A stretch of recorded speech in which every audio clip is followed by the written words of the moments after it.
good morning, good evening, good afternoon, good night, wherever you are. I'm Legal Vices, and it's Friday night in Korea, 10:01 p.m. How is everyone doing? It's time for our usual check-in to see how we're doing and where we are doing it from. So let's sound off on the where the hell in the world are we roll call. Mindy forgot it's Friday. Good work.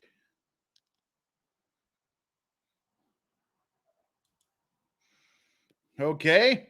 Well, it is 10:01 here in Korea. As I said, we have Australia, Arizona kicking in UK. Awesome. Well, as we all sound off from around the world, let's get our legal vices on.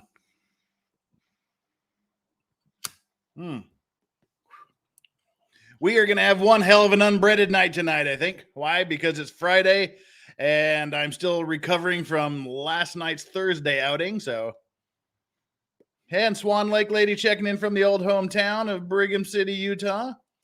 Again, we've talked about it before, but Swan Lake Lady is from about 13 miles away from where I'm from. Norway, got some Norway going, right? The pipe is out, yes. But this is a really wet tobacco. I didn't let it dry long enough. So it's kind of hard to smoke. Welcome to Ireland. And yeah, there we go. And we got lots of states checking in, Michigan, Florida. Okay. Now that that's out of the way, it's time to get our Friday night on. So I've got this awesome pipe filled with, what is this? This is Gowith Hogarth and Company's Whiskey Twist. It's the first time I'm smoking it, and it is strong as fuck. Wow. Okay. Why are we here today? Because it's Friday night. I got nothing else better to do. Got my mega pint of gin and tonic here. And I got my pipe. And we've got another salacious case here to deal with. So let's kind of do that. As today we want to get into the Marilyn Manson defamation case. He's filed a defamation lawsuit against Evan Rachael Wood. And we're at the very earliest stages. He just filed, so it's going to be a hell of a long time before this thing goes to trial, if it ever does. But just kind of wanted to get it out of the way. So what I want to do is today go over the basic timeline of events, go over what Evan Rachael Wood said that set everything off, and then get as far into the actual defamation complaint filed by Marilyn Manson, get into as much of that as possible. It's 28 pages. It's probably going to take a few days to go through that. I got my Princess Leia earmuffs on, but this is a winter hat and it's hot as fuck. So the hat's probably going to get taken off in a while, but just kind of had it on, ran to take out the garbage and get some stuff, and forgot some limes for my mega pint. And that's the thing, when you're doing the stash and in the big glasses, you got to have the straw, but it's a hip aluminum straw. So update on the Johnny Depp Mason ball jar mega pint wine glass. They've arrived in Korea, so I'm kind of disappointed they didn't get here today. They're either going to get here tomorrow or on Monday. So the next time y'all see me, I should have my Johnny Depp Mason jar mega pint wine glass in hand, which will be the official Legal Vices drinking cup from there on out. I guess it'll be the Legal Vices pimp cup. And again, Beaver's here, and Rose is here, and Donna Hanover's. Hey, welcome to all the moderators. All my moderators rock. They take care of me. They give me shit for the things I do behind the scenes, and we take care of it. They're a great group of people. So yeah, I'm gonna get rid of this hat. It's hot. Got a lot. Oh, hey, now I can hear myself better, so that's good. So I probably don't have to shout as much. Yeah, so again, thanks to the mods and everything they do, my mods are top notch. That's why I have them around. Wouldn't have it any other way. We need the mods. And let me get my headphones worked out here. Boom. All right. And that's another reason why you don't wear hats. It's a pain in the ass to deal with the headphones. All right, we are mic'd up. Okay. So why are we doing another? I was, by the way, for those of you that think I don't pay attention to the chat, I've just been sitting here doing nothing, just kind of prepping and getting ready to go. And I've been reading the chat. Some of y'all are wondering what the hell I'm doing here. Why are we talking about another celebrity defamation suit? Why? Because, hey, you asked for it. You've got it. If there's any other trials, any other things you think I should be paying attention to, send me an email. The email is in my description, thelegalvices@gmail.com, and it will get to me. Or send me a Twitter message or something. But people have asked for this. It's different than the Johnny Depp case in a lot of ways. We'll get into a little bit of it, but yeah, like I said, it's not going to be an everyday thing because the trial is still very, very far away. This is the absolute beginning. So just wanted to put it out there and get it out in the minds, and then we can sort of deal with it as it goes along in stages rather than having these big, massive run-ups to a trial. Where did the question go? There was somebody asked the question. Aha. Mayo, we'll go Mayo or Majo, whatever, however you want me to pronounce that. Do I play any games? Actually, yeah. I mean, I play. I mean, my favorite games to play are Souls games, all the Dark Souls games, Demon Souls and Bloodborne, all those, the Sekiro. Those are my favorite games. Dude, I like the first person games, like Red Dead Redemption, things like that. But being a busy guy, I don't have a super long amount of time. And I play some super retro games too. I'm in the middle of doing the ancient Call of Cthulhu game on my Xbox. But even as we talk about the Dark Souls games and whatnot, Witcher is my favorite games of all time. The Witcher series. Absolutely, hands down, my most favorite games of all time. And as a matter of fact, tonight, oh god, hey, this is like a big segue here. This pipe is a custom-made Witcher-themed pipe. It's one of the, it's the Igni pipe. It's supposed to be one of the Witcher's 4 signs that he uses. This is the fireball spell, if you will, but it's designed to look like it is burnt down and there's still embers burning. That's how the pipe was designed. And it was actually, now that I think about it, it was handcrafted by my Finnish pipe maker friend, this guy, Frostvoid Pipes. Yeah, he's a great Finnish pipe maker. I believe, yeah, Frost Pipes is his Instagram title. So hey, that's the tie-in there. We've got the merch tie-in going already. So yeah, the Witcher, this is my Igni Witcher themed pipe. And he's just finished making me an Ard sign pipe, which is, the push spell, I guess, that the Witcher uses, if you want to call it a spell. But that pipe is on its way here. And when I get it, I'm going to have Miko is Frostpipe's name. I'm going to have him on my chat to talk about his pipe making. That'll be one of my weekend legal vice things. So we'll talk about his pipe making and how he got into pipe making and how you can get into to pipe making and or smoking if you like. But all right. That's a nice one. The building's on fire and it wasn't my fault. And so, hey, everybody, before we're going to get right into this here in about 30 seconds. Don't want to bore everyone away already. But before we get going, I just want to give a wonderful shout out to Soy Mafia coming in hard with the Singaporers. Jeff is better in shaman caveman cosplay for January. Yeah, that's one thing I wanted to do here in Korea, actually, just because it's what we do. Some people do back in the mountains of northern Utah. I just want to get like a big ass buffalo coat, like a big, mega buffalo hide coat, floor length, and just kind of wear it around Korea in the winter and see what happens. But yeah, that'd be kind of cool to have like the big bison horn helmet thing. But I'm much too fat to walk around without my shirt on in public. Got to get rid of me. COVID poundage. But here we are. Lordy, oh wait, oh thank you so much. Can we name the pipe Ember Heard? Ah, I get it. It's in flames, much like her. Oh, geez. Wow, me shouting into the mic just reset all my microphone settings. Sorry about that. Yeah, this is now my Igni Ember Heard pipe. Whoa, hello there. Just filled up the Zippo too. Yep, it smoked just like Johnny Depp smoked Amber Heard. See what I did there? All right, so anyway, this is where we are. We're at the beginning of all of this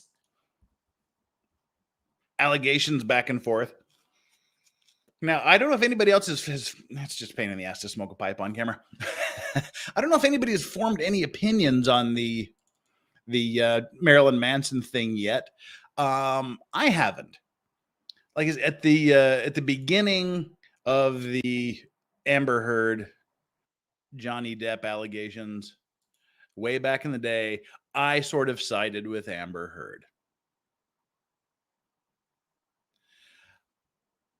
I said, okay, Johnny Depp does drugs. He does a lot of alcohol.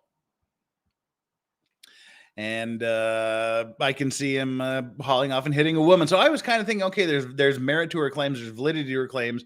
But then as we approached trial and as we got into trial and I saw the evidence, then I completely went the other way. But this time I don't really, I'm conflicted and torn by this. Okay, we're talking about my mustache here in chat. What are we talking? It's not particularly groomed today because I just didn't care. I'm got to go in and get the beard trimmed tomorrow. But yeah, here's my take. Again, I have no idea. I'm not a huge fan of Marilyn Manson. I like the music. His music's great. His music's good. I enjoy it when it comes up on random on my playlists, or if it's on, hear it on the Spotify or whatever. Great. But I don't like worship at the feet of Marilyn Manson and think everything. He's the same age as me, which is weird because I'm probably much too old for his music. I'm more of the granddaddy of shock glam rock, Alice Cooper. He's my hero. So that's more of my stuff. But I like Marilyn Manson's music. On the other hand, like I had no clue who Amber Heard was. I went, oh yeah, that's her. Okay, yeah, I've seen her for a few minutes in a couple of things. But I really like Evan Rachael Wood in Westworld. I think she's a fantastic actress in Westworld. I like her. That's the only thing I know her from. But I really enjoy her performances. I think she's a great actress. And I was surprised to find out that she had been in a relationship with Marilyn Manson for a long time. So I like both of them as the artists that they are. We never know what the people are. How they are as people, we'll never know.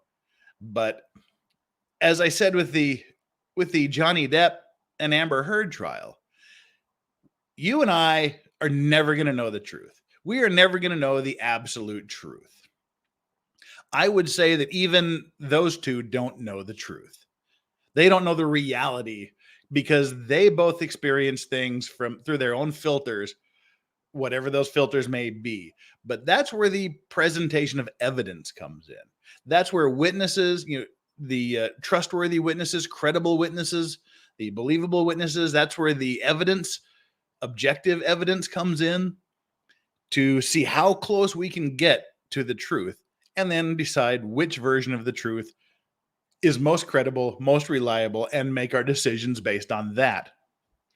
And that's all I know going into it. Again, you could say, okay, we know who Marilyn Manson is. He's a fucking freak. He does this. This is him. He's been subsumed by his onstage persona. He's a freak. And any woman that ever gets involved with him knows what they're getting into because he's freaking creepy, weirdo, pervert Marilyn Manson. You could say that. But then again, on the other hand, you have it's the Alice Cooper thing. When I was growing up, Alice Cooper was evil. Your parents tried to keep you away from Alice Cooper in the 70s.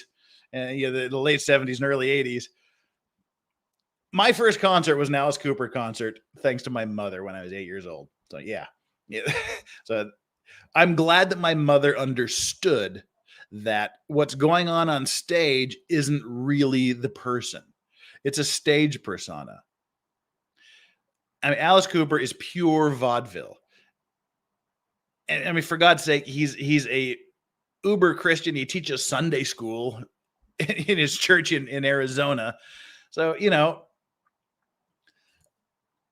the stage presence is not necessarily the same as the person. So that's the argument on the other side.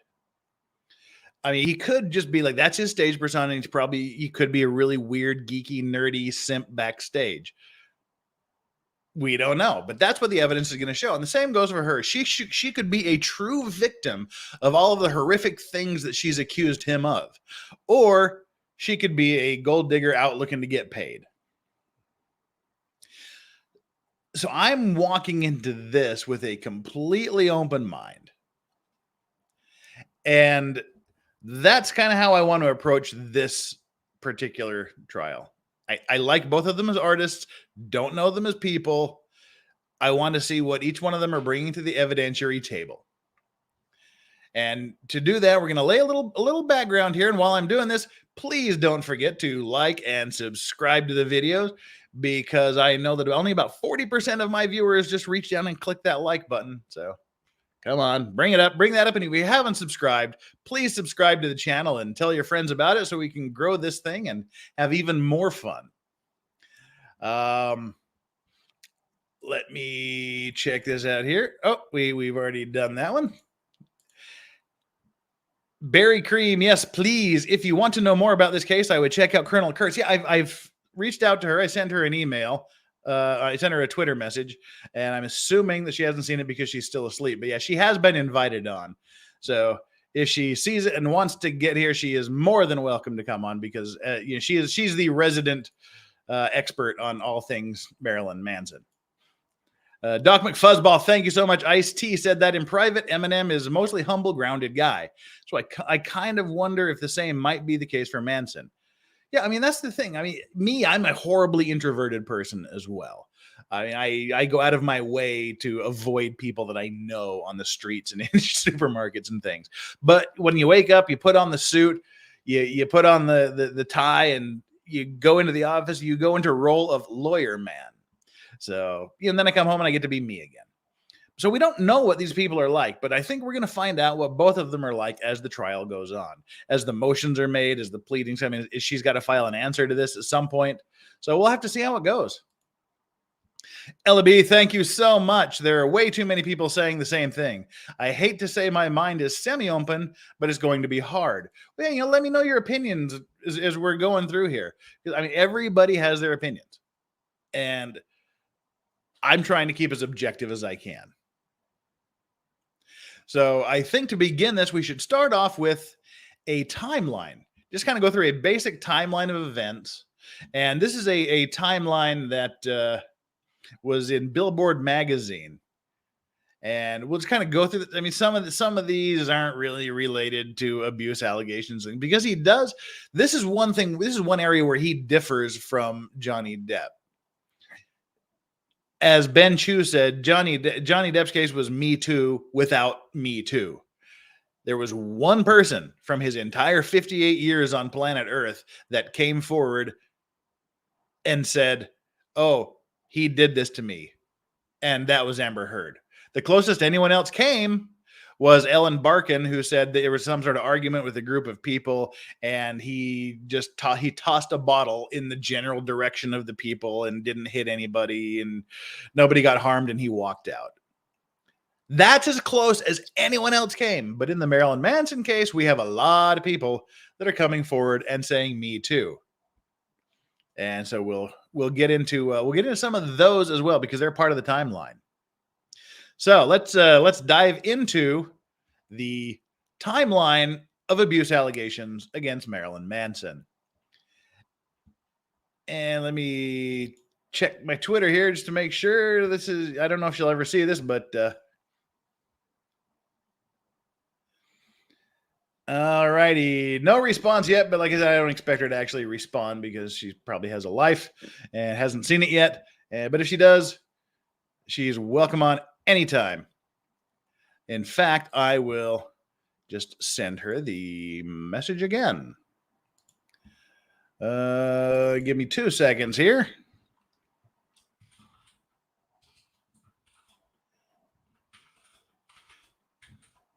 If you get this within the next couple of hours, within the next couple of hours, and are interested, feel free to join at any time. I have to spell any right. Okay. And boom. All righty. That is it. I'll be keeping a watch to see what happens here. And now let's step into the timeline. A timeline of abuse allegations against Marilyn Manson.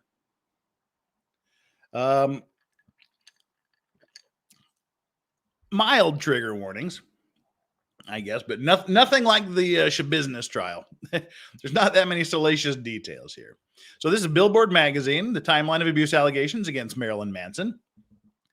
In February 2021, Westworld star Evan Rachael Wood named Marilyn Manson as her alleged abuser.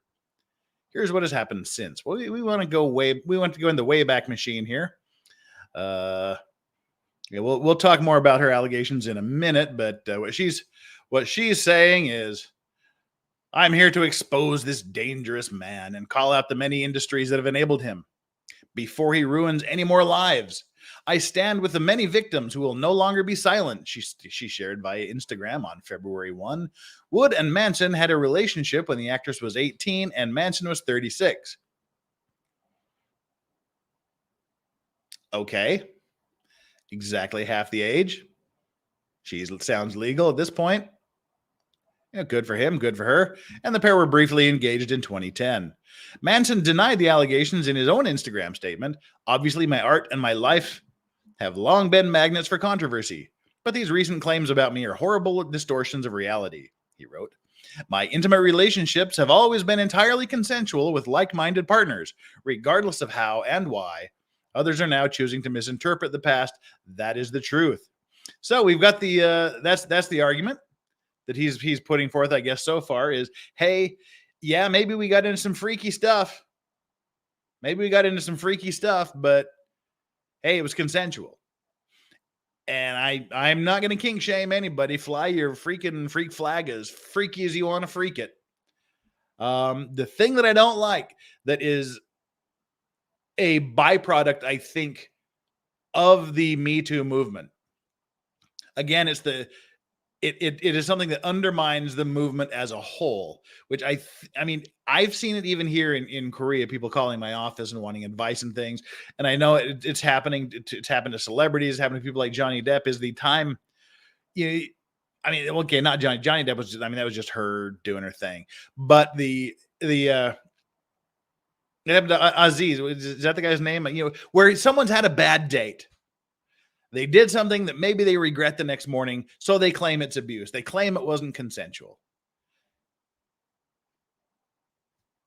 I think that's a bad byproduct of the Me Too movement, where you take away from the actual people who need the Me Too movement and you use it as your personal weapon against a bad date. And I mean, not every time someone says, hey, we just had dinner, want to go back to my place and fuck, that's not a Me Too thing. All you have to do is say no. Yeah. Aziz Ansari. Yeah, that was, he had a couple of bad dates and then turned out, the allegations were made. That's not what Me Too is supposed to be used for. That's not what these allegations are to be used for. And you're seeing it a lot more than before the Me Too thing started to take off a couple of years ago. And so that's what he's saying. He's saying, hey, we did it. It was consensual. And it seems he's making the argument that now, for whatever reason, whether she regrets it or there's money to be had or something, she's changing her tune. All right, fair enough. I should have wore that cowboy hat I have. Dang it. Uh, all right. Here we go back in the timeline. February 1988, The Long Hard Road Out of Hell. This is Manson's autobiography, featured a number of anecdotes with Chicago reader critic Jim Derogatis, called out at the time for generally mistreating one or more women per page. Now, again, he's saying it was consensual. He's saying it was consensual. So anyway, in a particularly gruesome chapter, Meeting the Fans / Meet and Greet, MEAT, Manson recalled a deaf fan who got covered in raw meat and had sex with a number of band members before getting urinated on by Manson and his bandmate. I'm not sure what being deaf has to do with that particular story. And unless the person couldn't hear Manson coming. See what I did there. Sorry. I'm not sure what being deaf has to do with in that picture, but hey, some people are into that thing. And if you could be a groupie that's like, hey, wow, I want Marilyn Manson to do the freakiest shit possible to me. Hey, go ahead. Go ahead. While that encounter was presented as consensual by Manson, another anecdote featuring Nine Inch Nails' Trent Reznor stirred controversy. The chapter, which resurfaced online recently, details how Reznor and Manson allegedly physically and SA'd an intoxicated woman in the 90s. On February 3rd, 2021, Reznor issued a statement to denounce his one-time collaborator. I have been vocal over the years about my dislike of Manson as a person and cut ties with him nearly 25 years ago.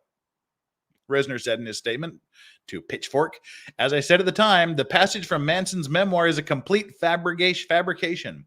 I was infuriated and offended back when it came out and remain so today. Okay, so that's interesting.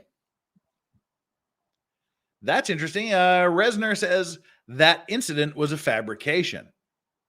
He didn't say my part in that incident was a fabrication. I had nothing to do with it. He says the whole thing, which means Reznor is saying that Manson was full of shit and making that stuff up, possibly to sell his book. So, all right. We have something that may have been consensual, and we have something that a witness says never happened. Manson was charged with assaulting security guard Joshua Kessler after he allegedly spit on the man's head and rubbed his G-clad genital area on it during a concert. I remember when that happened. At the DTE Energy Music Theater in Clarkston, Michigan. He was accused of fourth-degree felony criminal sexual conduct, along with misdemeanor assault and battery.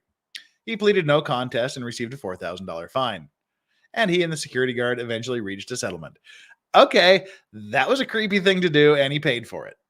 Literally and figuratively. Yeah, I remember when that story happened. This one is a little more interesting. April 2002, wrongful death lawsuit. Following the death of actress Jennifer Syme, her mother, Maria St. John, sued Manson for wrongful death, alleging that he gave her drugs and encouraged her to drive while inebriated. On his website, Manson shared a statement calling the accusations completely false.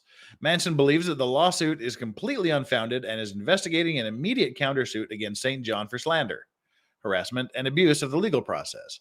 The statement read, according to Blabbermouth, this lawsuit, which is completely without merit, will not bring back Jennifer's life. It serves only to reopen the wounds and the pain felt by all who love Jennifer. It's a pity that St. John sullies her own daughter's reputation by filing this baseless claim. After Manson and his 5 guests finished an evening at the movies, followed by a quiet get-together at his home, he made sure Syme received a safe ride home from a designated driver and went to sleep, the statement concluded. Okay, I don't recall anything ever coming out of that. And in the meantime, thank you so much, Ella B. There are way too many people saying the same thing. I hate to say my mind is semi-open, but it's going to be hard. Okay, I read that already. But yeah, I guess you're saying it's the anti-Depp thing now that I guess I processed it here. So you're leaning against him because there's been more people bandwagoning on. My beavers, the ever helpful mod. Can I sue if someone gives me a free pearl necklace? Only if it's fake. I'm not going to go there. Not going to do it. The Spin interview. Shame on you. Following his first breakup from Wood in 2007, so they broke up and then they got back together again, and then they got engaged in 2010.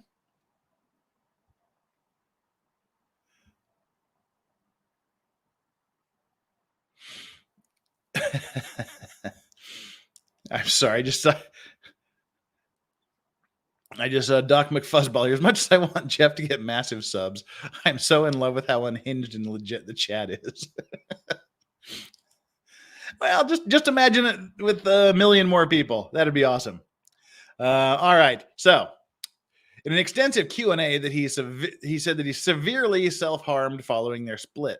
He also shared violent thoughts about the then 22-year-old Wood and how his song "I Want to Kill You Like They Do in the Movies" is about his fantasies he had every day about smashing her skull in with a sledgehammer.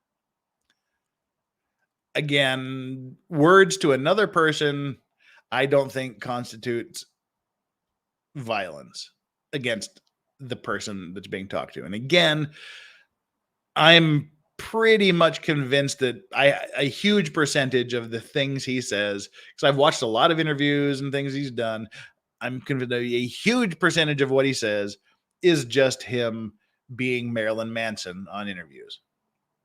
But anyway, in November 2020, after Manson was asked about Wood's domestic abuse testimonies in an interview with Metal Hammer, the singer hung up the phone. Yeah, I'd hang up the phone too. Manson's team later released a statement claiming the sledgehammer comment was obviously a theatrical rock star interview promoting a new record and not a factual account. And the fact that Evan and Manson got engaged 6 months after this interview would indicate that no one took the story literally.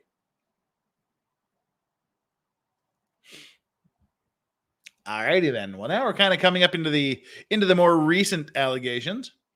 2009 July, violent threats against music. Okay, this one is just stupid. This is just Billboard trying to pile on and be edgelordy. In response to media scrutiny, Manson reportedly threatened music journalists in a since deleted blog post. I am far different than these soon to be murdered in their home press has decided to fabricate, he wrote, according to The Guardian. If one more journalist makes a cavalier statement about me and my band, I will personally, or with my fans' help, greet them at their home and discover just how much they believe in their freedom of speech. Yeah, see, that's just being Manson. That's just dumb.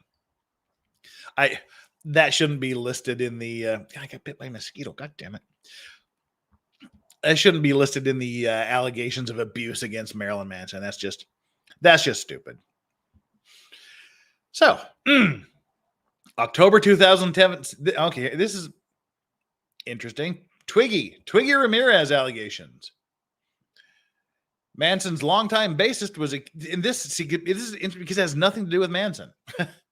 Ramirez, Manson's longtime bassist, was accused by jack-off Jill singer Jessica Adams of S&P abuse while they dated in the 1990s.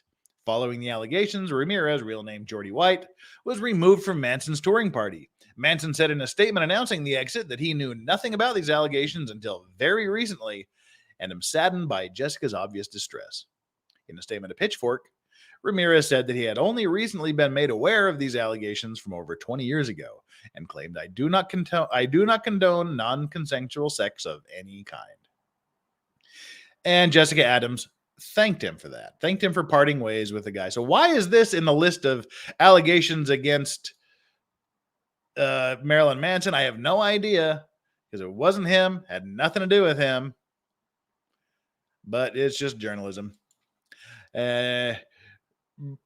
Voodoo Betties, congrats on your monetization. Well, thank you very much for your kind words and your donation. Wait, how you can attribute incidents by his associates as evidence against him. Yeah, exactly. This is what we just talked about right here. Yeah, this is just a piling on article. Then we get to Charlene Yee, the House actress, said in a since deleted tweet that Manson was a huge fan of the show and visited the cast while they were filming the final season, where he harassed just about every woman asking if we were going to scissor, rhino, and called me a Chinaman. I genuinely hope he gets help. Okay. See, I I have no doubt he can be an asshole, but being an asshole and being an abuser are different animals. I mean, I wouldn't consider that DV, VA, SV, SA. That's just a guy being an asshole. But I can just see Marilyn Manson walking around the set of House, asking, "Hey, you two gonna scissor? Rhino? Hey, you Chinaman?" I can see that. I can see him doing that. I mean, it's a stupid assholey thing to do, but I can see him do it, and I think it's kind of funny. As I said, this is an unbreaded night here, and there is a shit ton of gin in this, by the way. Yeah. All right. Moving on up to Evan Wood. She's in here. In an effort to secure a Bill of Rights for SA survivors in all 50 states, Wood detailed her personal experience without mentioning names. My experience with domestic violence was this, she said. The toxic mental, physical, and SA, which started slow but escalated over time, included threats against my life, severe gaslighting, and brainwashing. Waking up to the man that claimed to love me, graping what he believed to be my unconscious body. No names. Could have been anybody. Could have been anybody from his past. Could have been made up. We don't know. What kind of gin? Hey, this is a rot gut discussion tonight. So this is Costco's Kirkland brand gin, a gigantic mega bottle, a handle of gin, if you will, that I'm enjoying. Yeah. And then moving along to 2018, Los Angeles County District Attorney's Office declines to pursue a case against Manson. Well, let's see why not. That could be very important. Manson had a police report filed against him at the height of the Me Too movement for unspecified S crimes dating back to 2011. The district attorney declined the case because the statute of limitations had expired and absence of corroboration, according to the court filing. That means lack of witness, lack of evidence, lack of anything tying him to the allegations.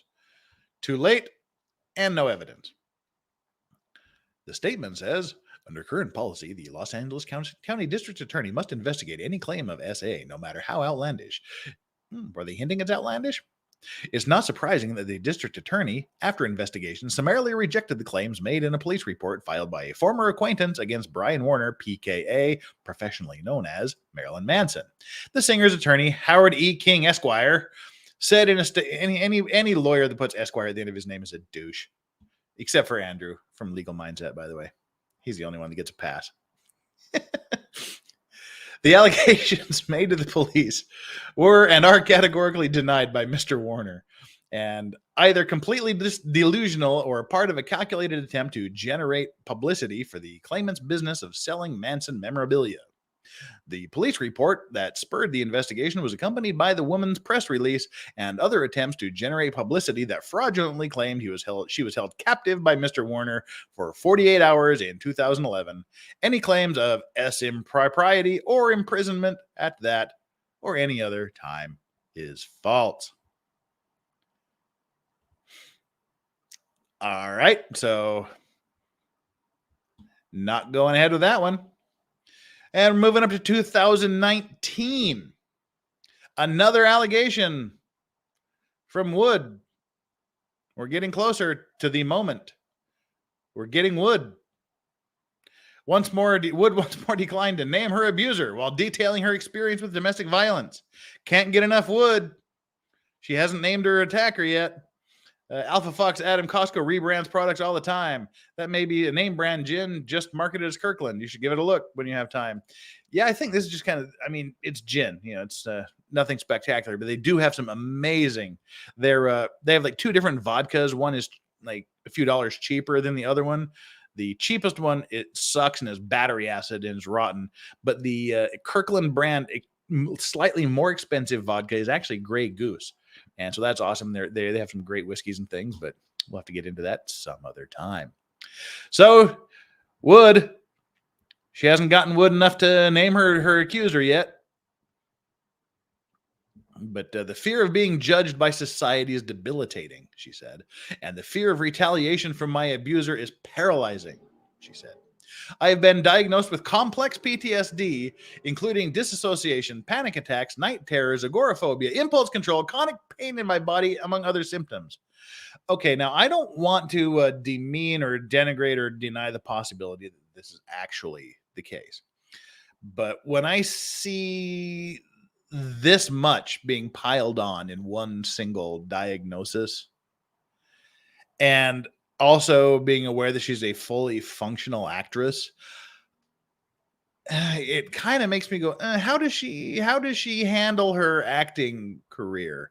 How does she handle this if she has complex PTSD, disassociation, panic attacks, night terrors, agoraphobia, impulse control, chronic pain, and other symptoms? I don't know. We'll have to see what expert witnesses say.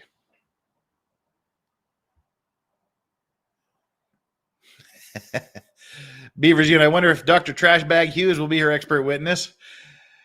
And Rach is saying, call up Dr. Curry. I want Dr. Spiegel. Dr. Spiegel would be the perfect psychologist to testify in a... sorry. Click the wrong one there. There we go. Maybe Dr. Spiegel. Exactly. I like the way you think, DX Ghostly. But of course, he was traumatized by his own testimony as well, because he got 4 or 5 emails, 1 telephone call, and I think 2 letters to his office. So he was traumatized. Alrighty. February 2021. Wood names Manson. Finally, he gets Wood. Wood took to Instagram on February 1, 2021 to share a statement. The name of my abuser is Brian Warner, also known to the world as Marilyn Manson. She wrote, he started grooming me when I was a teenager and horrifically abused me for years. See, I want to know the age. There's a teenager who's 18 or 19, and then there's a teenager who's 13. As far as I know from what was said up above, they started dating when she was 18.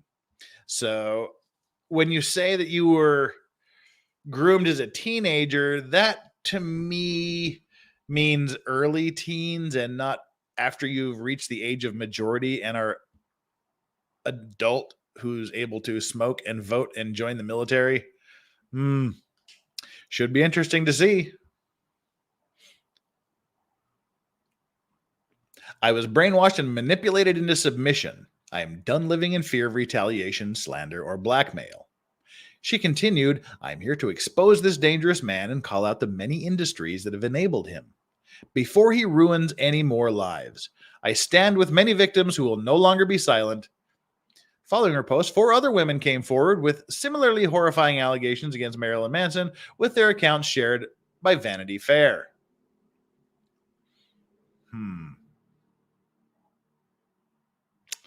Alrighty then.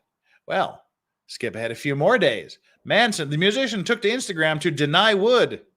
He denied the abuse allegations. Obviously, my art and my life have long been magnets for controversy, but these claims about me are horrible distortions of reality. My intimate relations have always been entirely consensual with like-minded partners, regardless of how and why others are now choosing to misrepresent the past. That is the truth. Okay, that's what we said up. That's what we said there.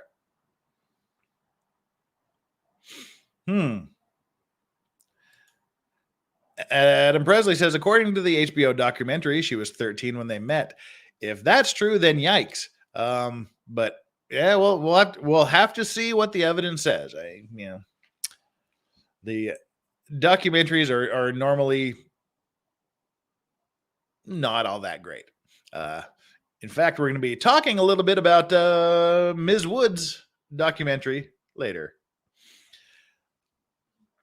So, all right. Then what happens? He is dropped by his label.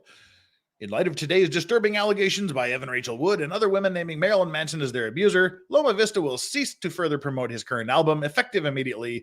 Due to these concerns developing, we have also decided not to work with Marilyn Manson on any future projects. Okay, that happened the very day the allegations came out. Again, I'm not for this instant judgment, instant bombing. If you're going to make claims like this, I can see them going, okay, we're going to look into this. We're going to temporarily suspend promotions. We're going to do this, and we're going to look and make our own decisions. I can see a company doing that. But this instant, somebody said this, therefore, we're going to sever ties with our client. He can go fuck off. I don't like that.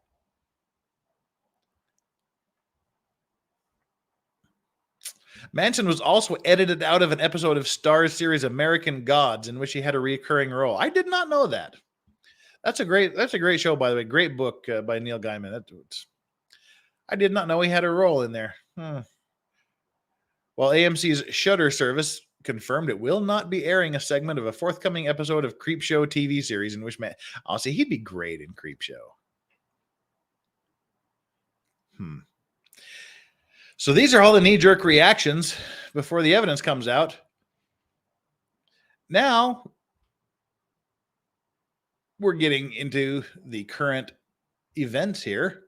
The singer issued this is Phoebe Bridgers, voices support for the victims.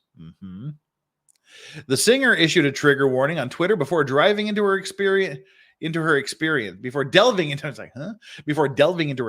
his house when she was a teenager. I went to Marilyn Manson's house when I was a teenager with some friends. I was a big fan.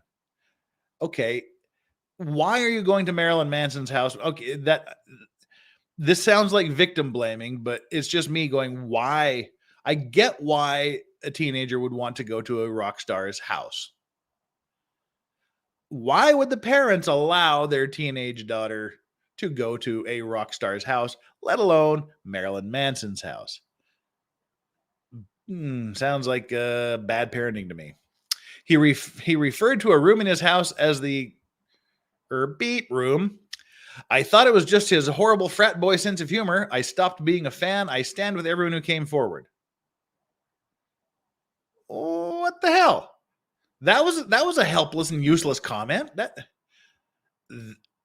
I was a teenager. I went to his house. He said that's the grape room, and I stopped being a fan. Why is this in the list, and why does anyone care about that? She also alleged that the label knew, management knew, the band knew in a secondary tweet, though she didn't specify names or exactly what they were aware of. Distancing themselves now, pretending to be shocked and horrified is fucking pathetic, she wrote.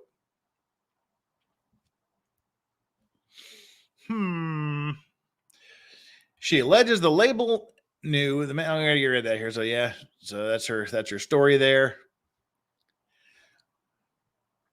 And the actress, this is Wood again, kind of following the Amber Heard story, which again I don't like. The longer it goes on, the more stories are told with more detail.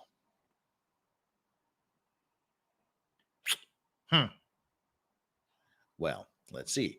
The actress wrote in an Instagram story that she had to file a police report last year after becoming aware of a threat about the release of underage photos of herself. Oh.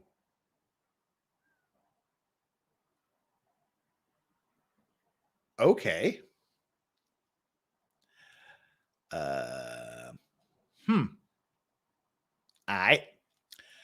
That could be damaging. A threat to release underage photos of herself. On December 19th, I had to file a police report when I was alerted to threats made by Leslie Lane and Lindsay Official, Brian's wife, for conspiring to release photos of me when I was underage after being given large amounts of drugs and alcohol. After Brian performed on Halloween in Las Vegas to ruin my career and shut me up, wrote the Westworld Star. She's underage, doing large amounts of drugs and alcohol, and apparently some pictures were taken. So she filed a police report with contact and personal information blacked out. She also resurfaced a post which provided more details of what she experienced with Manson. Now, see, with this picture stuff, the police would have had to have investigated. And they would have had to have seen the pictures or lack of the pictures. And if they were of the unclothed variety of a minor, there would have been huge news about that. So I'm wondering what the pictures actually were. She also resurfaced a post which provided more details of what she experienced with Manson. I was called a Jew in a derogatory manner, wrote Wood. He would draw swastikas over my bedside table when he was mad at me. I heard the N-word over and over. Okay, he's an asshole. Let's say he did that. He's an asshole. Does that make him a violent person? She continued, everyone around him was expected to laugh and join in. If you did not, or God forbid, called him out, you were singled out and abused more. I've never been more scared in my life. Wolf Alice's Ellie Roswell shares her experience. So we're piling on here. So this is unlike the Johnny Depp case in that there is Me Too to this Me Too. Solidarity to Evan Rachael Wood and those calling out Marilyn Manson, Roswell tweeted. It's sad to see people defending him just because he put his depravity in plain sight doesn't give him a free pass to abuse women. I met Marilyn Manson backstage at a festival a few years ago, she continued. After his compliments towards my band became more and more hyperbolic, I became suspicious of his behavior. I was shocked to look down and see that he was filming up my skirt with a GoPro. There were no repercussions for his behavior, she wrote, adding that a member of the tour staff said he does this kind of thing all the time. Were there no repercussions because you just said, oh, stop? Or did you report it to the police and they didn't do anything?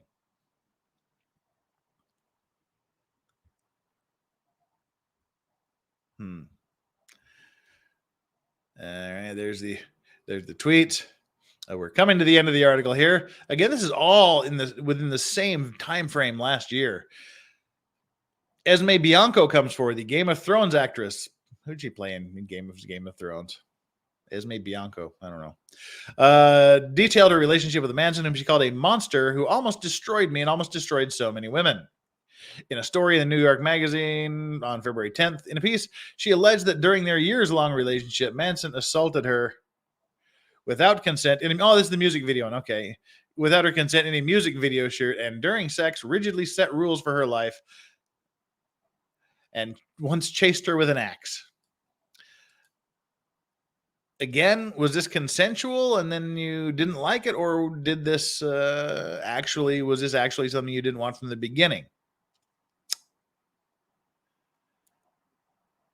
Hard to tell when there's no reporting at the time, and it's hard to tell when things come up later in the future. 2 years after they began dating, Bianco moved in with him in 2011. During that time, she said that he controlled her schedule, what she could wear, and once cut her with a knife, and later sent an image of the injuries to his then assistant and a bandmate. I basically felt like a prisoner, Bianco told New York. I came and went at his pleasure.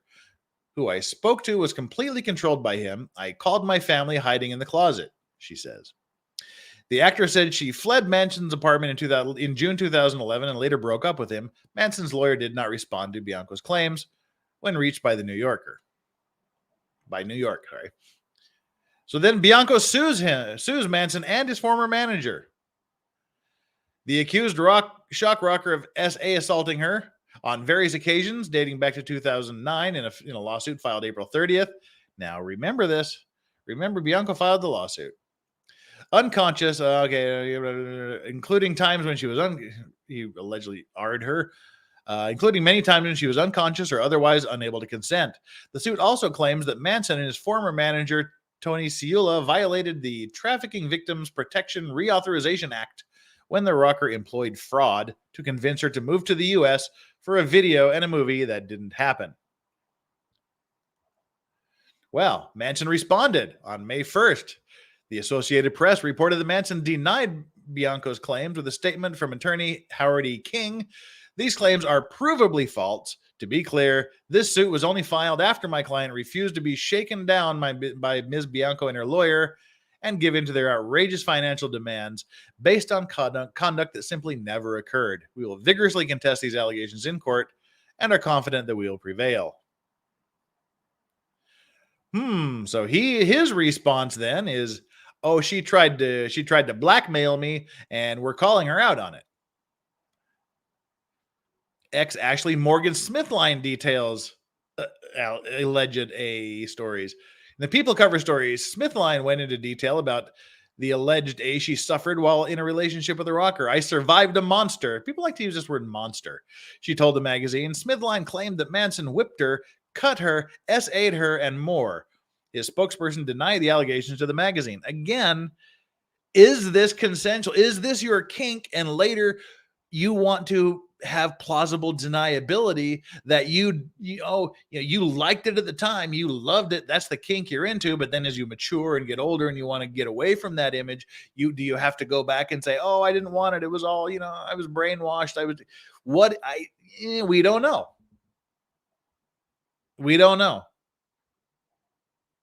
Now, if the first time someone whips you or cuts you, when you go, knock that the fuck off, I'm going to the police, then it's a different argument.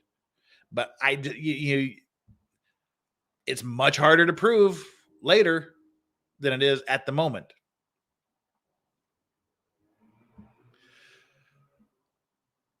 Ashley Walters, May 2021, who used to be the shock rocker's personal assistant, reportedly filed a claim against him on May 12th with the Superior Court of Los Angeles. Her allegations included SA, SH, SB, and infliction of emotional distress. And then another ex sues for rape.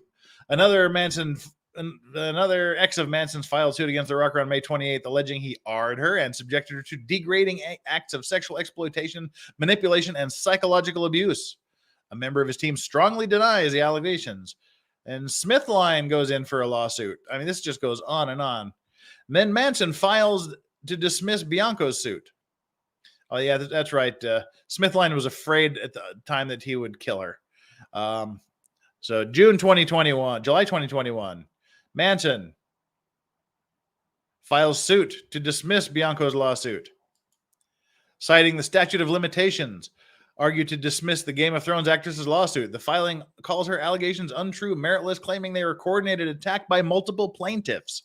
We'll get into that too. So the judge dismisses it in September 2021. He dismisses the lawsuit filed by a Jane Doe who accused the shock rocker of R because the 2-year statute of limitations had passed. Women, if this happens to you, go the hell to the police immediately. Go. File a lawsuit immediately if you're into the financial damage side of things. Don't wait. Time is not your friend when you have a deadline to file complaints and to file criminal charges. And noted the allegations of the repressed memories were not sufficient to invoke the delayed discovery rule. So she was claiming repressed memories. Doe was given a 20-day window to amend and refile her claim, which she has done.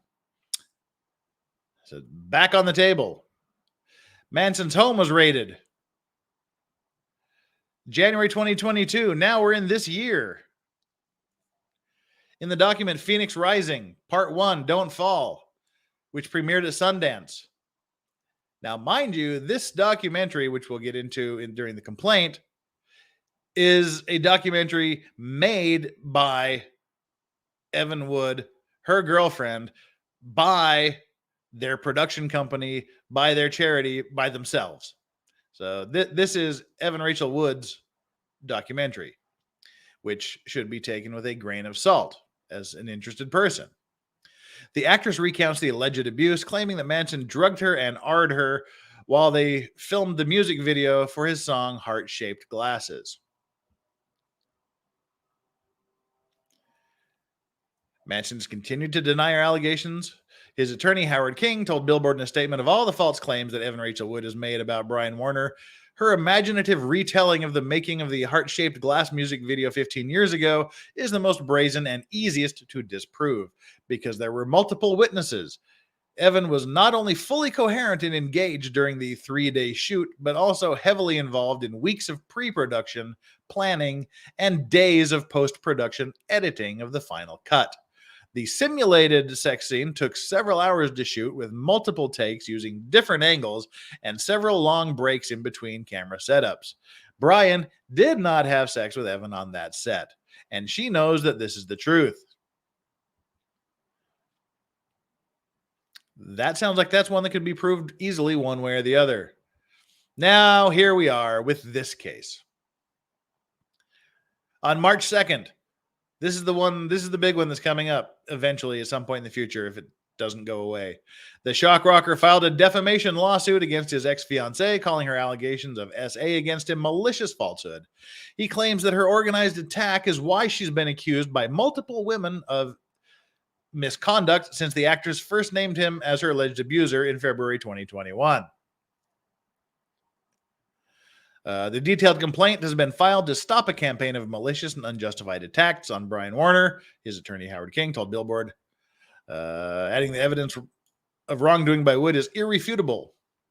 And then the most recent development, a lawsuit filed by the personal assistant, Ashley Walters, was dismissed. And this is the point when I started to get interested in this. Once the cases start getting dismissed, then I said, okay, this is interesting. This might be something to look into. And the dismissal of Ashley Waters' lawsuit was actually what started me getting involved in this case. And I want to see where this goes. So the judge dismissed the case with prejudice, meaning she cannot refile the lawsuit. She cannot bring these claims again.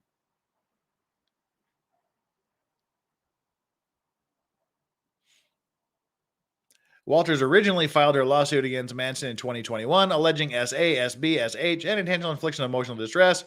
She also named Warner's label as a co-defendant. And that was dismissed, if I recall correctly, because of a statute of limitations and lack of evidence grounds, if I recall correctly. All right. Well, those are the allegations against him. That's a big list. And again, that's where we differ from the Amber Heard case in that there's more than just one person making allegations. And Bityoski, thank you so much. Greetings from Seoul again. Could you some case or alleged Me Too case? Lastly, where do you live in Korea? I'm down in Busan. We will be reading the complaint in a little bit later. Dr. McFuzzball, thank you again. Thank you. I'm unfortunately attracted to women like AH and maybe ERW. After a great 20-year marriage that ended mutually and amicably in 2014, I'm still single because I'm terrified of being retroactively misunderstood. That's not an unfounded fear for a lot of people these days.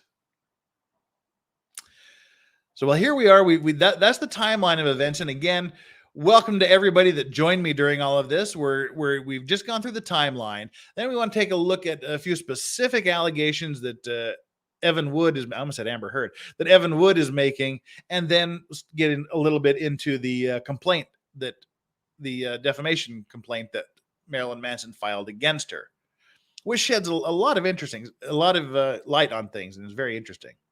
Well, so and this is how I kind of roll with this. Like I said, I want to have an open mind. I read those allegations. I think, okay, that's a lot of people coming forward and saying a lot of things.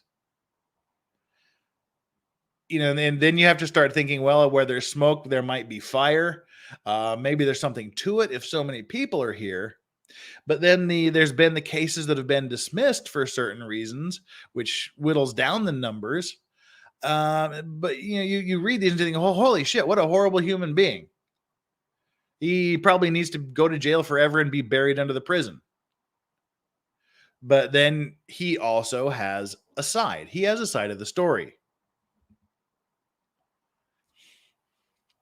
And we'll have to see what that is as time goes on. But I wonder where we are in your mind. I mean, having heard those, if you just heard those off the street, what would your opinions be? Would it be, okay, there's too many complaints against him where no one has taken criminal or civil action before? Or is it like, okay, or is there's enough people there that there's smoke and fire as well? I mean, it's tough for me. And again, I don't want to go out of the gate making my assertions and making, I genuinely want to keep as open a mind as possible about this. But reading just that summary, there's some pretty damning comments in there. And a lot of them are going to have to be proved.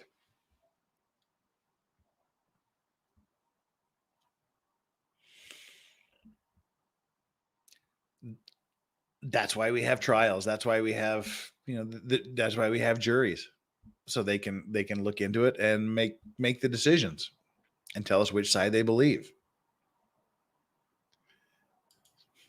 D1 says, I have no opinion because my phone died. Okay.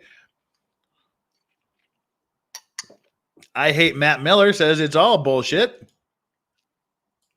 Okay. Mez taking a more middle of the road approach, a bit of both. We have a thirst trap argument. Say Woods had a case, but it became less credible as it grew and others latched on and added it. Most everything is retroactive regret. That's a possibility. And that's, that's, as we said at the early stages of this stream tonight, that's not uncommon these days. That's a weapon that women can use against men, and men have very little defense against it.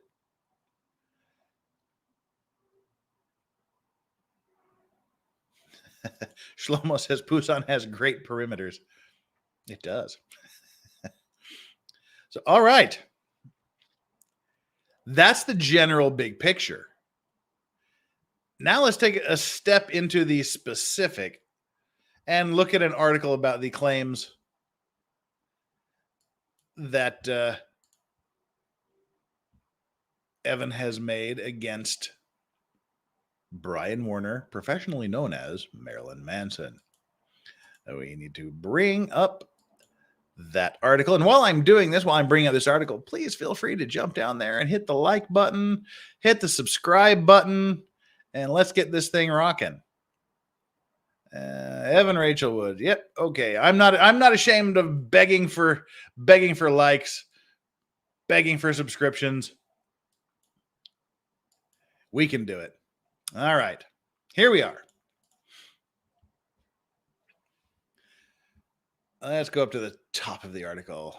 Why do we have those guys there? Evan Rachael Wood says Marilyn Manson horrifically abused me for years. Okay.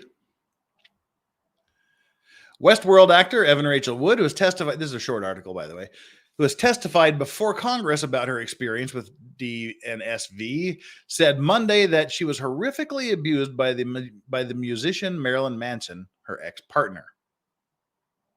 In a post on Instagram, Wood wrote that Manson, whose real name is Brian Warner, started grooming me as a teenager and horrifically, okay, we read this there. I was brainwashed and manipulated into submission. I'm done living in fear of retaliation, slander, or blackmail. I'm here to expose this dangerous man and call out the many industries that have enabled him before he ruins more lives. I stand with the many victims who will no longer be silent. We read all of that. Wood's 33, now met Manson, 52, when she was a teenager, and he was in his late 30s. They dated intermittently in the late 2000s, and in 2010, they were briefly engaged. Wood married Billy Elliot star Jamie Bell in 2012, and they divorced in 2014. I don't know what the grounds for divorce were, but I'd be curious. It's not relevant to whether or not Manson did anything to her, but I hate Matt Miller. Do you know about the FBI stuff? Oh yeah, that's detailed in the criminal complaint, in the civil complaint, the defamation claim.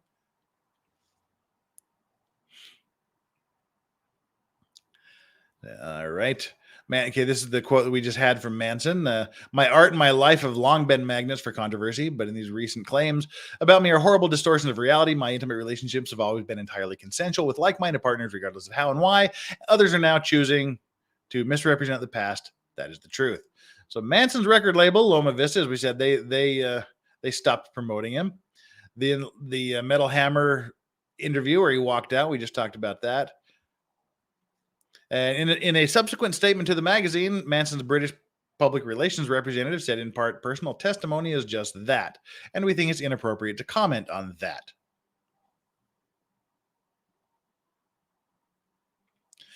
So in early 2018, Woods testified before the House Judiciary Committee on her experiences with D and SV during hearing about SA Survivors Bill of Rights Act. She recounted being raped 2 times by an abusive partner and then by a man in a storage closet of a bar. She did not name her abusers. She said that she suffered from depression, agoraphobia, and night terrors for her assaults, and that she was diagnosed with PTSD. I was deeply terrified, and that fear lives with me to this day, Wood said in her testimony. What makes me more hurt and more angry than the actual R and A itself was that piece of me that was stolen, which altered the course of my life.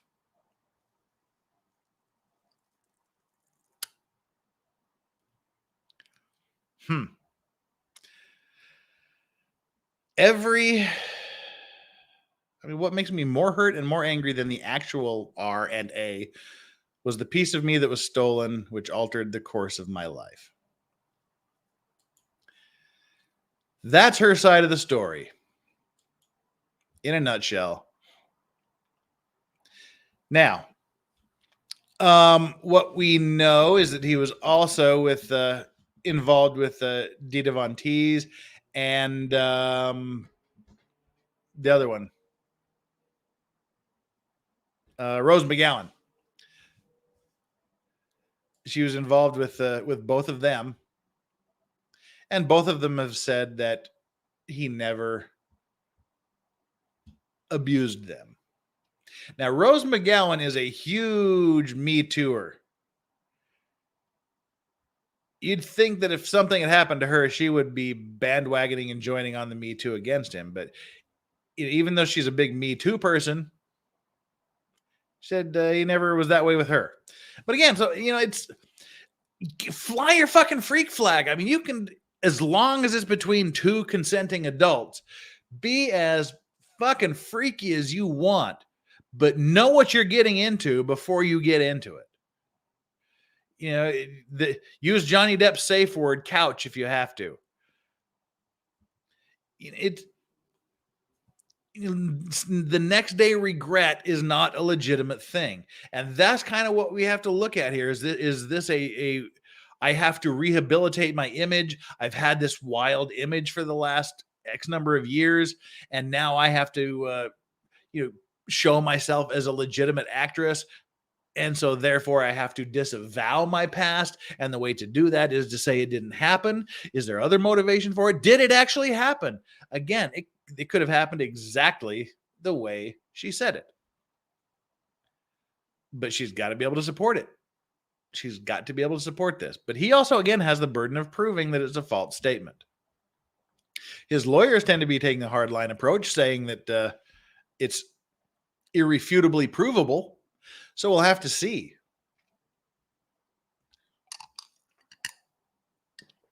The gin is starting to hit the system. Paul Forrester, thank you so much. I'm Legal Vices. Every dollar sent is one good luck pledge to the buyer. Send me lots of dollars and I'll pledge all of them to Amber Heard's defense fund. She deserves all the pledges she can get. Seriously though, thank you for all of these donations. The super chats, the super stickers, the super likes, all these really mean a huge amount to me. I don't ask for them, but I'm so grateful when you see them. The likes and the subscriptions are awesome too. Thanks for keeping me here. Now, moving right along. Georgia Archer Rose McGowan would have said she is very much anti-abuse. Yes. My beaver's in it because you're drinking from a straw. Are you trying to get drunk? We see you. I don't have to try to get drunk. I just have to do it.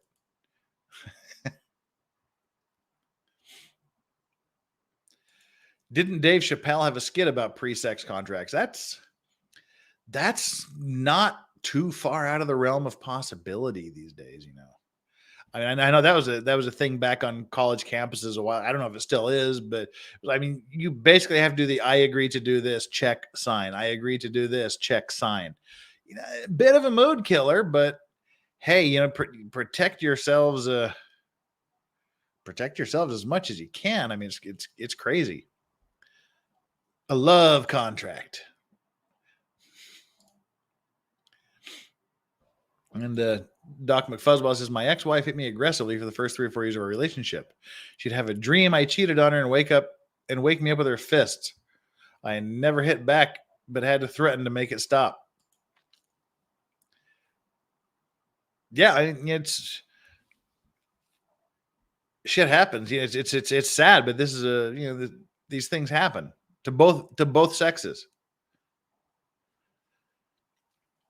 But Marilyn Manson's position is this did not happen. He is aggressively and strongly denying it, to the point that he filed this defamation lawsuit. And I know earlier on there were a lot of people in the chat. They're like, oh, why do we have to hear this another celebrity defamation case? Hey, this is it's what people want.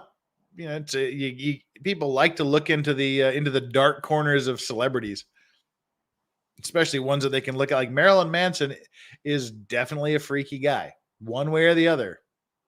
Whether it's an act, whether it's his real personality, or whether his real personality was consumed by his alter ego. But you look at him, you go, okay, he's into some freaky shit. He admits apparently he's into some pretty freaky shit, but he says it was all consensual. And again, do whatever the hell you want, as consensually.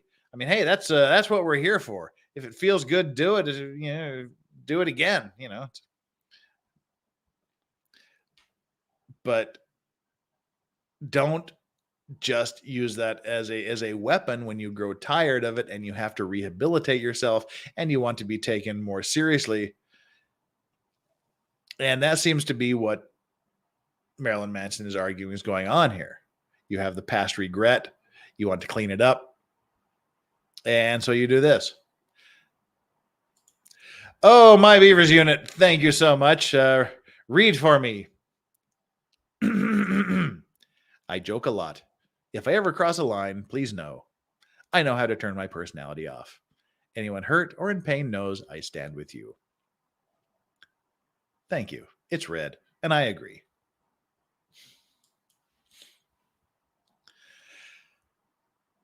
All right. with that out of the way, let's bring up this criminal complaint. We'll read a little bit of it. We'll probably have to spread this out over a few days because, like I say, it's 28 pages long. It's a very fascinating 28 pages, and it'll give us things to talk about as we go along. Mayo says, I'm going to bet 3 mustache twirls that a picture of Manson role-playing Professor Snaps come into evidence.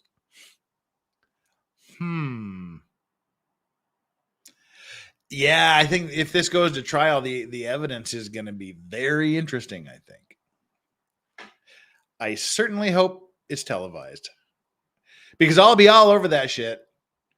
It's always new. The sensational criminal trials and things. Civil trials are generally really, really boring. But if something exciting comes down, you really need to take advantage of it. Because it's not often you get a really exciting civil trial, like we saw with Amber Heard and Johnny Depp. Hopefully, this Evan Rachael Wood and Marilyn Manson case will prove to be interesting if and when it gets to trial. But again, that's going to be a long time down the road. I mean, it could be years. before we actually get to the trial. But in the meantime, there'll be lots of other things. Can't wait for the dumpster mattress dude trial to come up in August. That'll be fun. But the day bill coming up in January of next year. So the criminal trials are usually generally more interesting and intriguing because there's a whodunit, and you get to find out here. So now it's just who gets the money is basically all the civil suits are.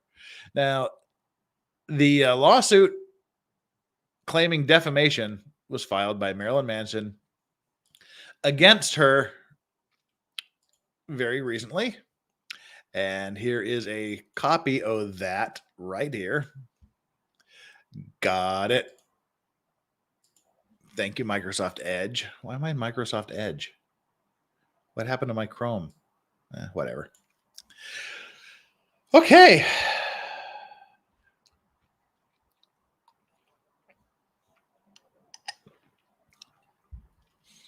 Now we've had the buildup.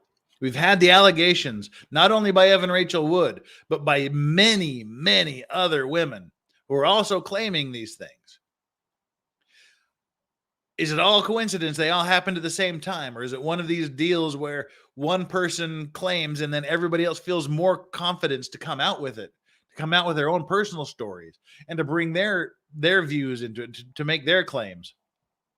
Or is there something else? Well, let's see what Marilyn Manson has to say about this. Well, again, Noodle says he's not always the character Marilyn Manson. Sometimes he's just another dorky ex-goth with stoner ideas and philosophical rambling.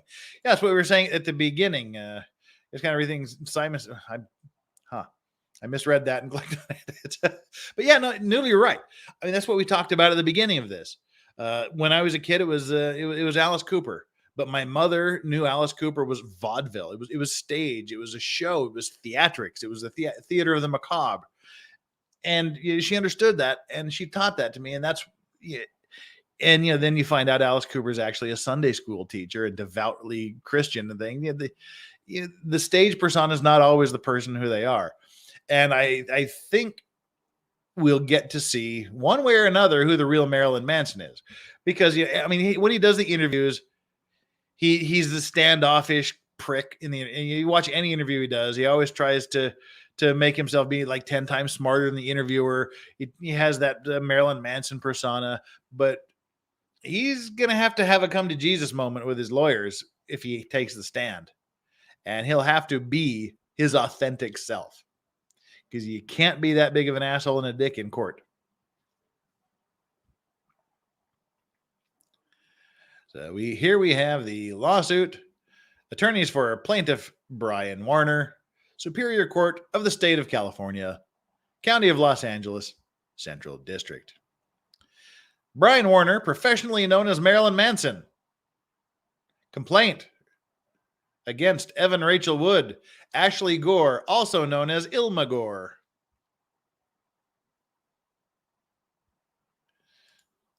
Deccan says, right, Alice Cooper was the first concert I took my teenage daughter to. See, that's how old Alice Cooper is. That was the first concert my mother took me to when I was 8 years old. Not too long after the $1 Billion Babies album came out. But yeah. Four charges in the complaint. Intentionally. Let me have another drink of gin. That should help my pronunciation and diction, shouldn't it? Okay. Yes, Alice Cooper is a great golfer, Fedorovsky says. Complaint 1, intentional infliction of emotional distress. 2, defamation per se. That's just the defamation presumes you suffered damages. Violation of the Comprehensive Computer Data and Access Fraud Act. How's that for cool? 4, impersonation over the internet. Okay. A jury trial demanded. Doesn't want to leave it up to chance. Doesn't want to leave it up to the judge. He wants to air it in front of a jury. The introductions tend to be pretty boring for the most part.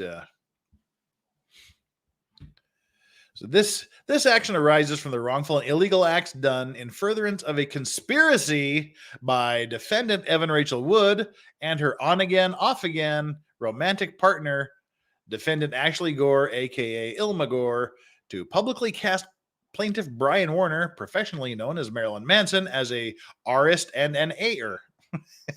A malicious falsehood that has derailed Warner's successful music, TV, and film career.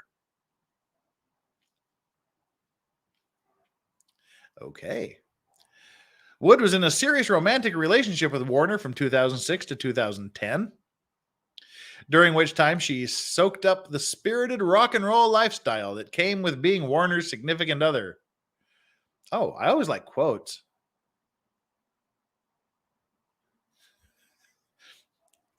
I always like quotes because those are provable. For the first time, I really feel like I'm somebody and in an environment where I can just let go and not worry about being judged. She was craving danger and excitement. And, as she would later explain, being with Manson put my creativity into overdrive. Despite Warner's public shock rock persona, they had, in Wood's words, a healthy, loving relationship. Oops. That's not a good way to convince people that you've suffered these horrible things, by saying you're in a healthy, loving relationship. This is who I am, and this is who I've always wanted to be. And I'm finally with somebody who lets me be who I want to be. Read between the lines, that says, hey, I love this, and he's letting me fly my freak flag, and we are getting freaky with it. And she's happy that she can be so open about it. All right. Well, what happened then? And Diamonds and Henna, thank you so much for the donation. That is so appreciated. I appreciate it very, very much. All right, so what happened? Let's find out. In the 10 years after they split, Wood never once accused Warner of abuse. That is until she met Gore, a grifter who understands that an organized attack on Warner, spearheaded by Wood's own fabricated revelations of R&A, could benefit them both. Okay, that's the tack they're taking. That everything was hunky-dory until Ilma Gore, a grifter, comes into the picture and says, we can make money off of this. And I'm all for grifting. So like and subscribe to this while you're all sitting here and while we're all going through this. Please subscribe. Please like and tell your friends about this quirky little channel here where we talk about such things. And drop the comments, and thank you again for the donation, Diamonds and Henna. So that's the tack they're taking. He's a grifter. She's a grifter. She's convinced Wood apparently to get some money out of Marilyn Manson. Okay, let's proceed. With Gore's help, Wood could be rebranded from someone who might still wait a minute. Huh? With Gore's help, Wood could be rebranded from someone who still might be best known for dating Marilyn Manson a decade ago into an outspoken standard bearer for victims of domestic violence, or SA, thereby absolving her reputation for having a wild past and her embarrassment for having been in a long-term relationship with Manson. Now, see, that's the thing. I know her as the really, really good actress from Westworld. And when all these allegations came out, I went, who the hell's Evan Rachael Wood? And I went, oh, holy crap. She's the actress from Westworld. And holy crap, she was doing the freaky shit with Manson. I was surprised. I was surprised by that.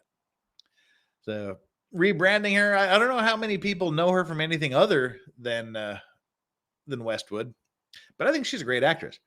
So the grifter wants to get in on it, and apparently is trying to convince her to change her image and to, as we talked about before, absolving her reputation for having a wild past and getting into it with Marilyn Manson.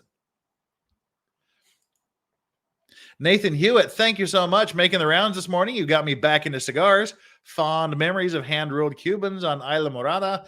Chase the nostalgia. Do it, man. Get into it. Enjoy those legal vices. Marilyn Manson seems to have been enjoying his legal vices. All right. This is part of the grift here.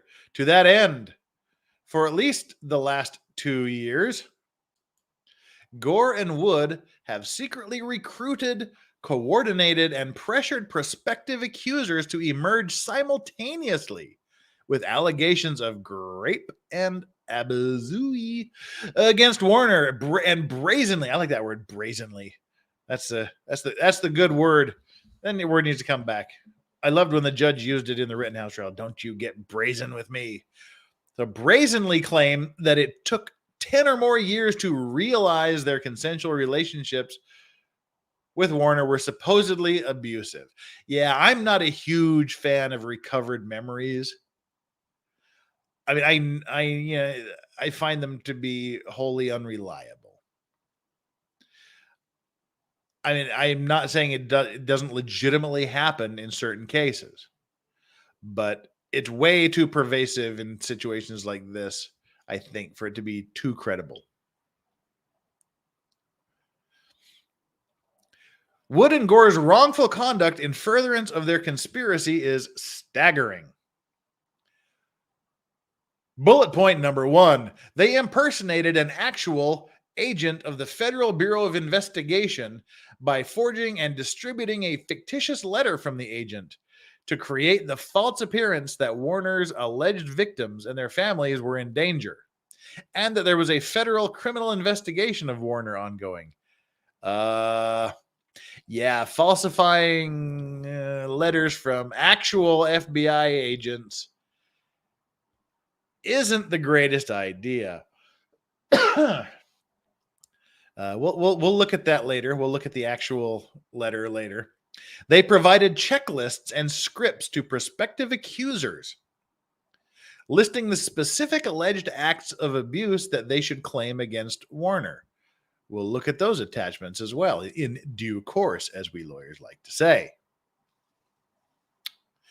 They made knowingly false statements to prospective accusers, which have since been repeated by those accusers in court filings, including the defamatory claim that Warner filmed the SA of a minor. Yikes. So, that we're getting into some intrigue here then. The pendulum was in the middle, and then the allegations kind of swung it this way. The pendulum is starting to swing back a little bit this way as Marilyn Manson comes out of his corner swinging. Additionally, in furtherance of their conspiracy, Gore solicited Warner's personal information, including logins and passwords from former employees who were entrusted with such information, hacked Warner's computers, phones, email accounts, and or social media accounts, created a fictitious email account to manufacture purported evidence that Warner was emailing illicit porno, and swatted Warner just days after Wood suddenly appeared all over the media in order to draw further unwanted attention to Warner and to the false allegations Wood and Gore conspired to have against him. Holy shit, that's a mouthful.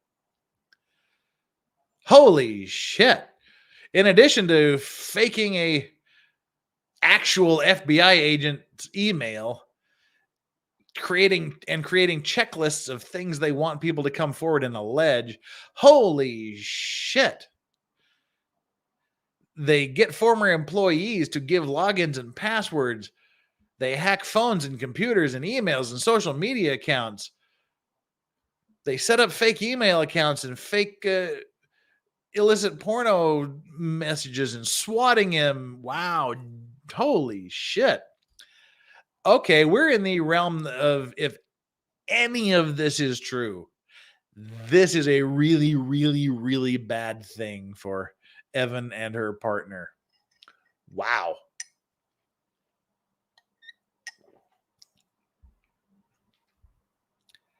Okay, I have to admit, right now, I'm getting some Amber Heard vibes from this. I haven't seen any of the evidence. I just see the allegation, but that's a lot to be alleging if you can't prove any of it.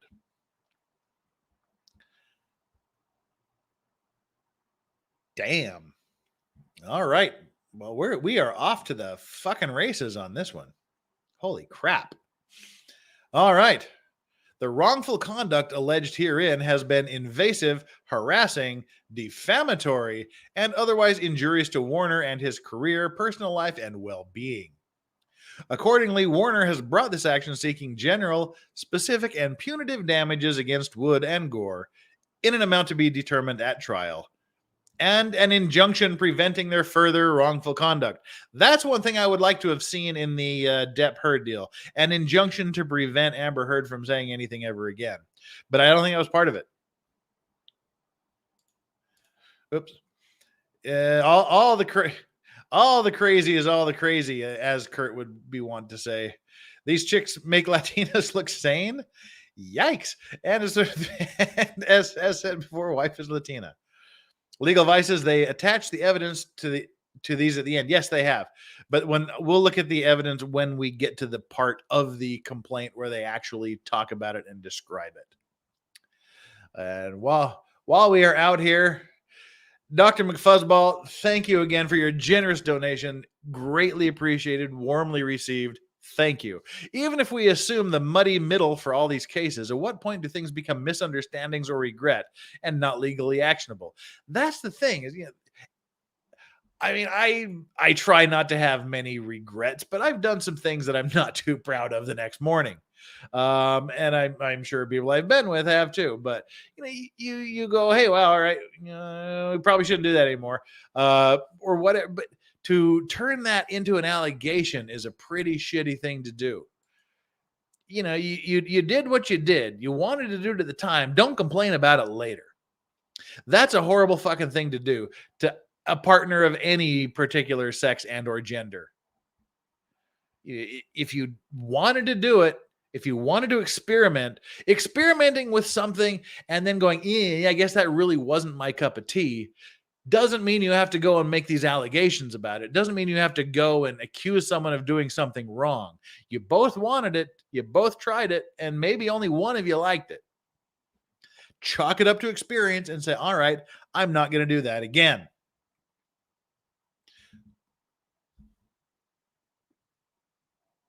Well, there we have it. Lisa Incognito, thank you again for the generous donation. Much appreciated. I stand with Manson 100%. Okay, that's a good, strong statement. Been following this on Colonel Kurtz's channel for about a year. Enjoying your content. Best wishes from across the pond in Scotland. We talked about that yesterday. That I just hate when like Americans will say across the pond, because that's not our statement. That's if someone on your side of the ocean says it, okay, that's cool. That's your thing. But yeah, Colonel Kurtz she's the expert on this. She's definitely the Manson expert, and I really desperately hope to have her on as we go forward with this as a guest, because she is totally welcome, absolutely anytime to talk about this. She spews facts. Deccan, thank you so much. If it takes 10 years to realize you're in an abusive relationship, you might be a little dumb, vindictive, or a liar. Well, I mean, that's the thing is I do believe there are, repressed memories, and, the delayed memory recall is a thing. I do legitimately believe it, but there seems to be a lot of it, especially when it's about things you regret doing.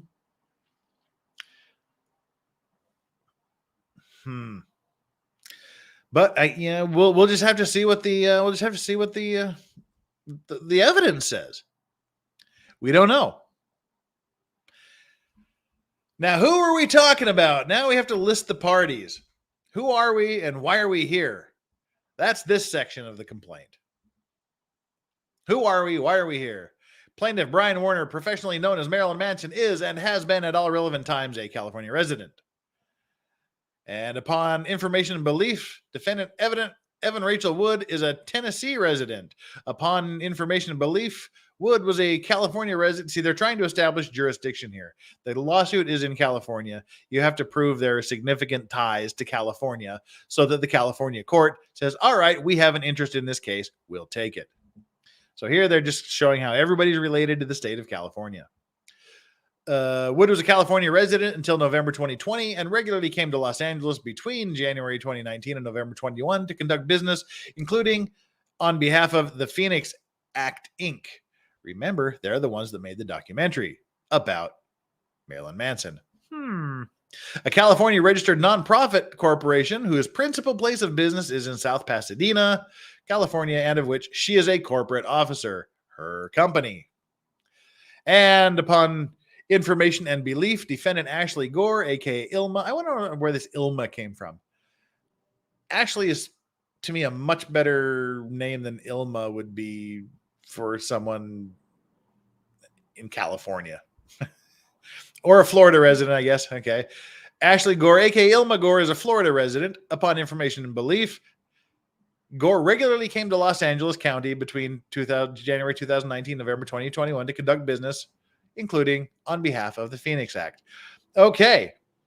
So we're tied into California. So that's the jurisdiction and venue. We don't even have to read this. This is like, okay, you're all parts of California. You're all here. California is going to take over the case. The California judges will take the case and set up the jury and do everything. All right. The factual allegations. Excuse me, we're running out of the mega pint of gin. But don't worry, unlike yesterday, I have a backup.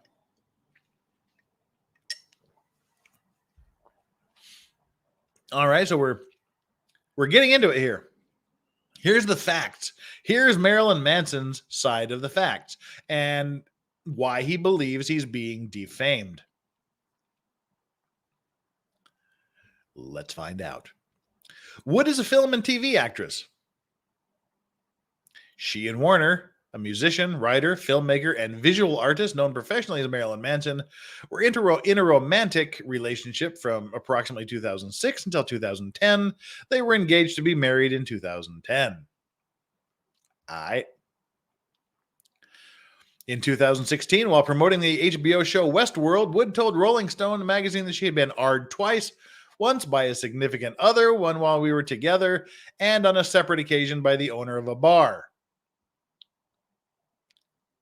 Okay, she did not name the alleged R persons. Oh, enter Ilma Gore. Excuse me real quick here.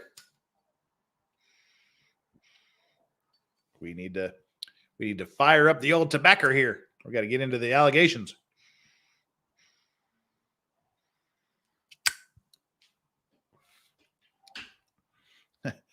Kim Wexler. Nice name there. Great show.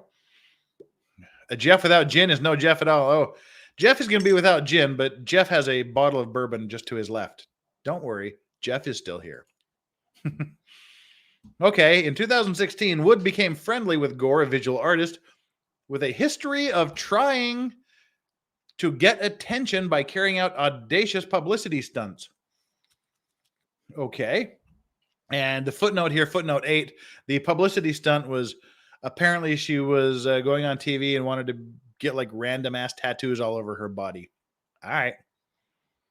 Wood and Gore have been romantic partners since approximately 2019. Okay. There we go. Okay, get that thing lit. Upon information and belief, sometime between 2016 and 2019, Wood told Gore that she was AR'd by a significant other, not Warner, but Wood had not and would not publicly accuse this person. Interesting.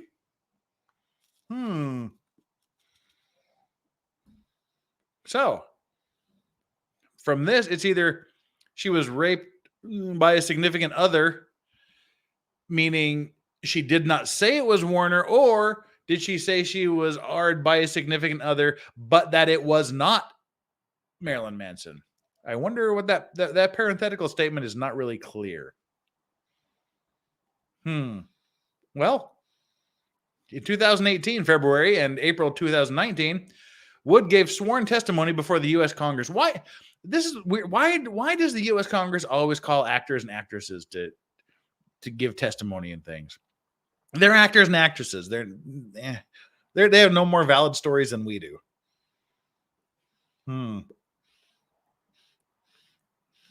Holy crap, this is strong tobacco. In February 2018, okay, we already got that. She testified in support of proposed legislation with which she and the Phoenix Act were affiliated. That was the victims' rights thing, I guess.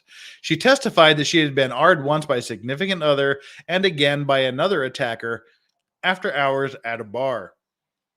But she did not name either of them. All right. Around this time, Wood and Gore conspired about how Wood and others could accuse Warner of abuse. Okay. So there's a conspiracy here. Days before her testimony at the California State Senate, Wood incorporated the Phoenix Act.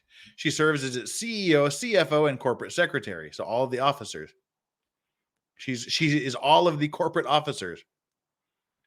And Gore has been employed by the Phoenix Act since approximately 2019. Okay, so that's how Gore makes her money. She makes her money off of this company. And how does this company make money? I'm sure we'll get into that. Since at least 2019, Gore has been mired in significant financial troubles. Okay. We're connecting the dots. Okay, this is a very good. We're in like the very, very, very early stages of this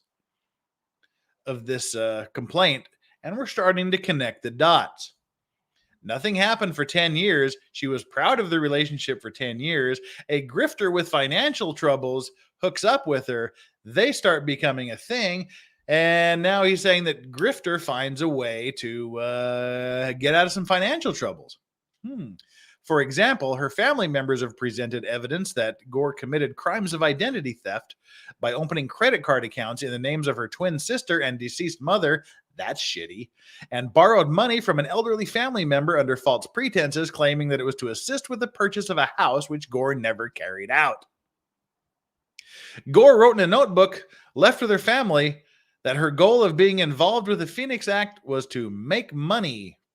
Phoenix Act. To protest? Is that protest or protect? To protest and to make money doing that. To protest and to make money doing that. Well, hell, if I could make money like going around protesting shit, I would. Why not? Grift away, Gore. The Phoenix Act engages in fundraising. Okay, including through multiple listings on crowdfunding website GoFundMe, where people can donate money to the Phoenix Act. Okay, so they're basically literally just grifting for money. And that's her job. She draws a salary apparently from the GoFundMe donations that come into the Phoenix Act. That's pretty shitty. At least one such GoFundMe page for the Phoenix Act stated that its goal was to raise $250,000. The Phoenix Act and those acting on its behalf advertised and promoted as being affiliated with Wood, including in connection with fundraising. Okay, so they're big on the fundraising. The Phoenix Act describes itself as a survivor-led nonprofit created by Rachael Wood that works to end the cycle of DV through organizing and passing legislation across the country. That's kind of a lofty thing, isn't it?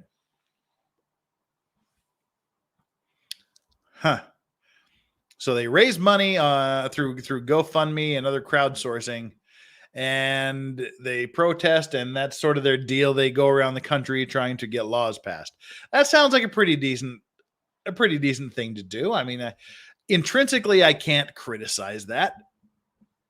You know, if that's what they want to do, and if people want to give them money to do it, cool. But I would be interested, and I'm sure it will come out in trial if it goes there.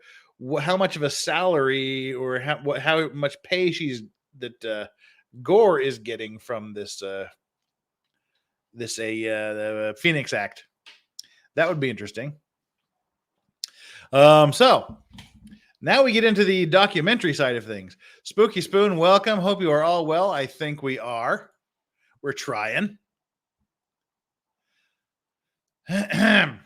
All right.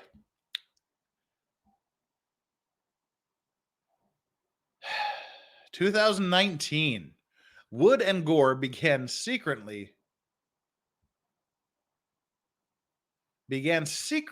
working on a documentary film project." This is the HBO documentary film project to chronicle Wood's activities on behalf of the Phoenix Act. Excuse me, I'm going to cough here for a second. Excuse me there.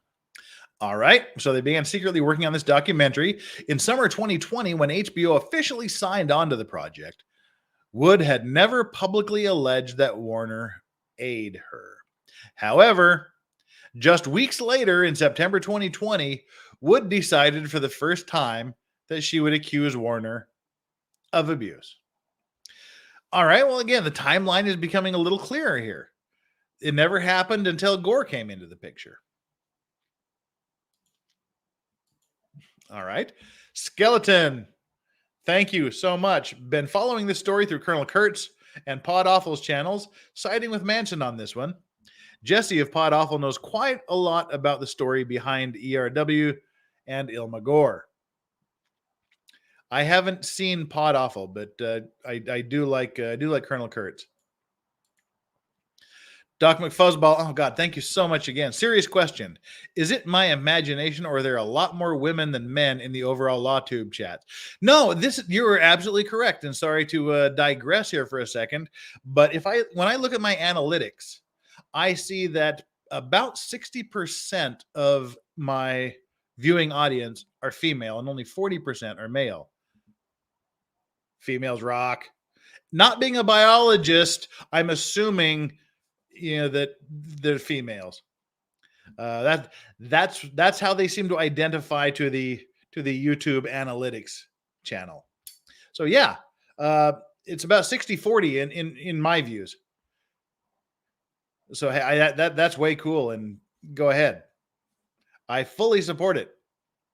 But if you like and subscribe and tell your friends about it, then that'll get more men and women here, and that would be awesome for me. Just saying.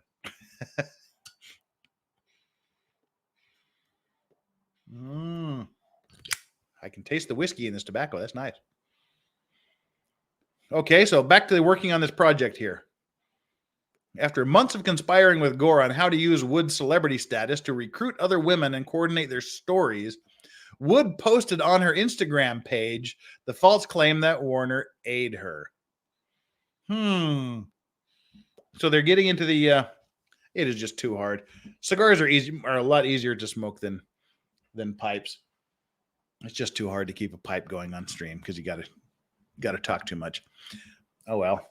Failed pipe on Friday night. So all right, they're trying to get other women to join in, which is one of the evidentiary documents were submitted with a complaint that we'll get into.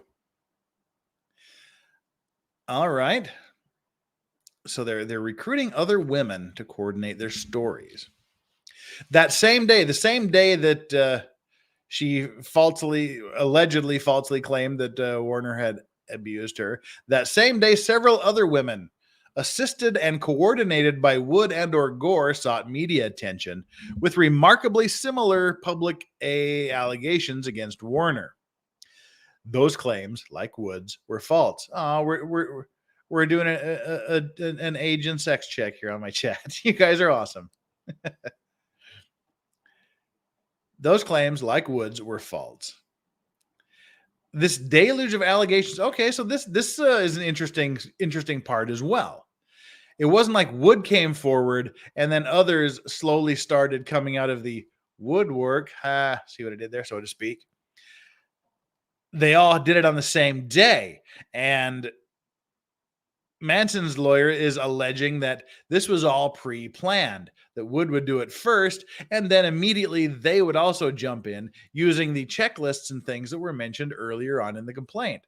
All right, this is making sense. Okay.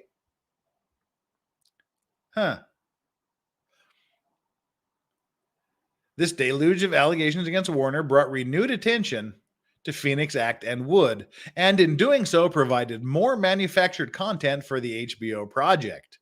Its director, Amy Berg, confirmed this fact in an interview with Variety, stating that naming Manson obviously created a lot more story for us. Okay. Again, you name Manson to grift off of him and to get a better story out of it. That makes sense. All right. Better be able to prove that statement. It became a 2-part film in the edit bay. All right.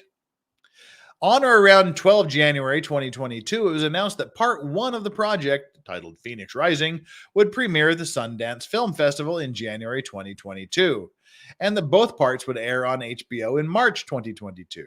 I haven't seen them. Have you guys in the chat seen this HBO documentary? I haven't seen it yet, and I assume that I probably have to watch it because of this. So I haven't watched it, and I know nothing about it. Oh, hang on here real quick. What do we got here?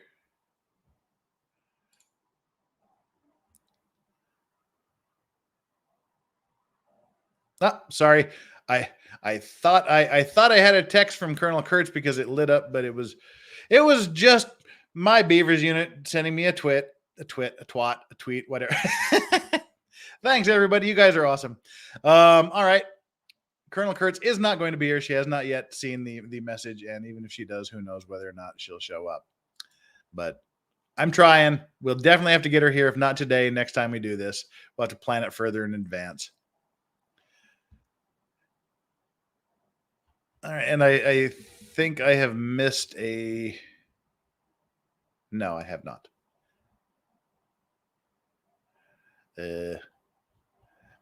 Just checking to see if I missed a weird.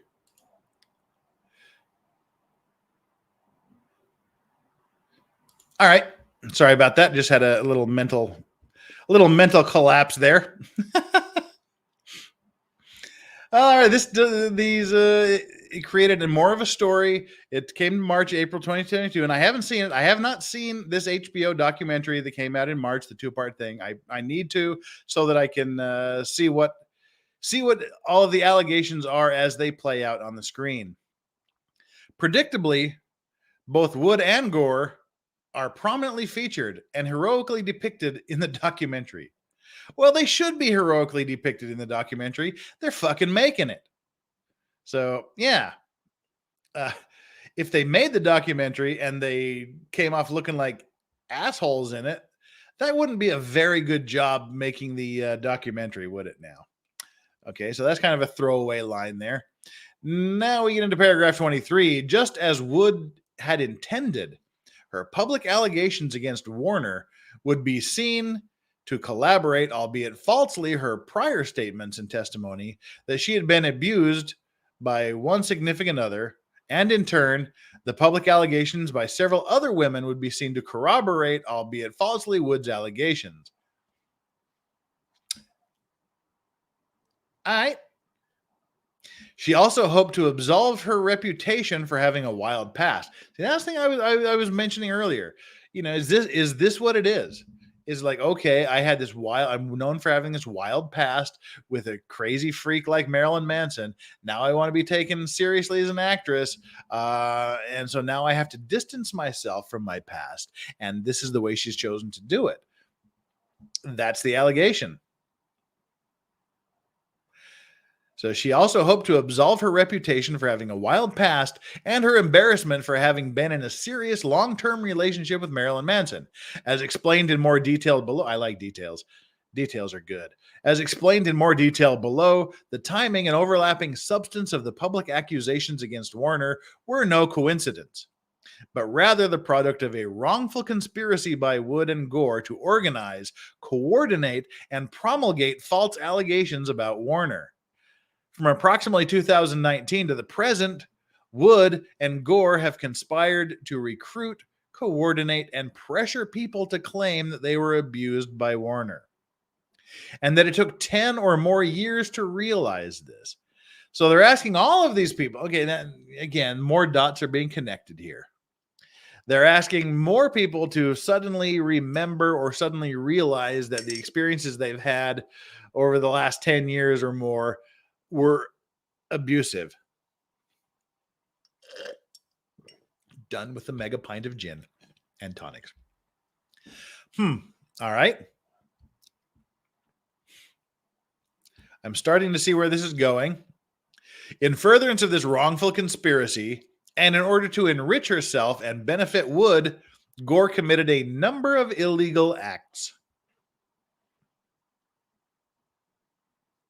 Well, let's see what these illegal acts are. Wood acted in furtherance of the conspiracy and aided and abetted Gore's unlawful conduct. Okay, so here we kind of see that the complaint is shifting a little bit. It's shifting to, in my view anyway, the way I'm reading this is that they're making Gore out to be the brains behind the evil, and that Gore is using Wood to further her grifting evil ends. That's how it kind of looks like to me. Wood and Gore have derailed Warner's career. Wood acknowledged as much in Phoenix Rising, when she stated that the film itself, which debuted long after her and Gore's orchestrated attack on Warner began, quote, isn't about revenge or like he's a monster and like he needs to be punished and destroyed. He is already destroyed.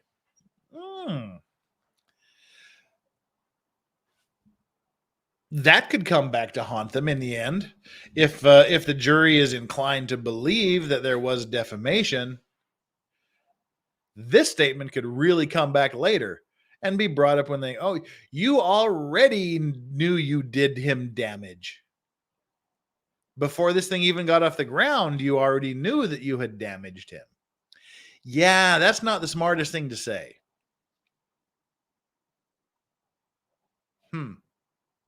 He's already destroyed. Underline added. All right. Now we're going to look at some of these things here. These are the specific instances, these specific examples that are being given in the complaint. And ignore me while I reach over here. And we've dropped the Rot Gut Gin, and we're getting into the Rot Gut Evan Williams, which is a great Rot Gut daily sipping, daily drinking bourbon. All right.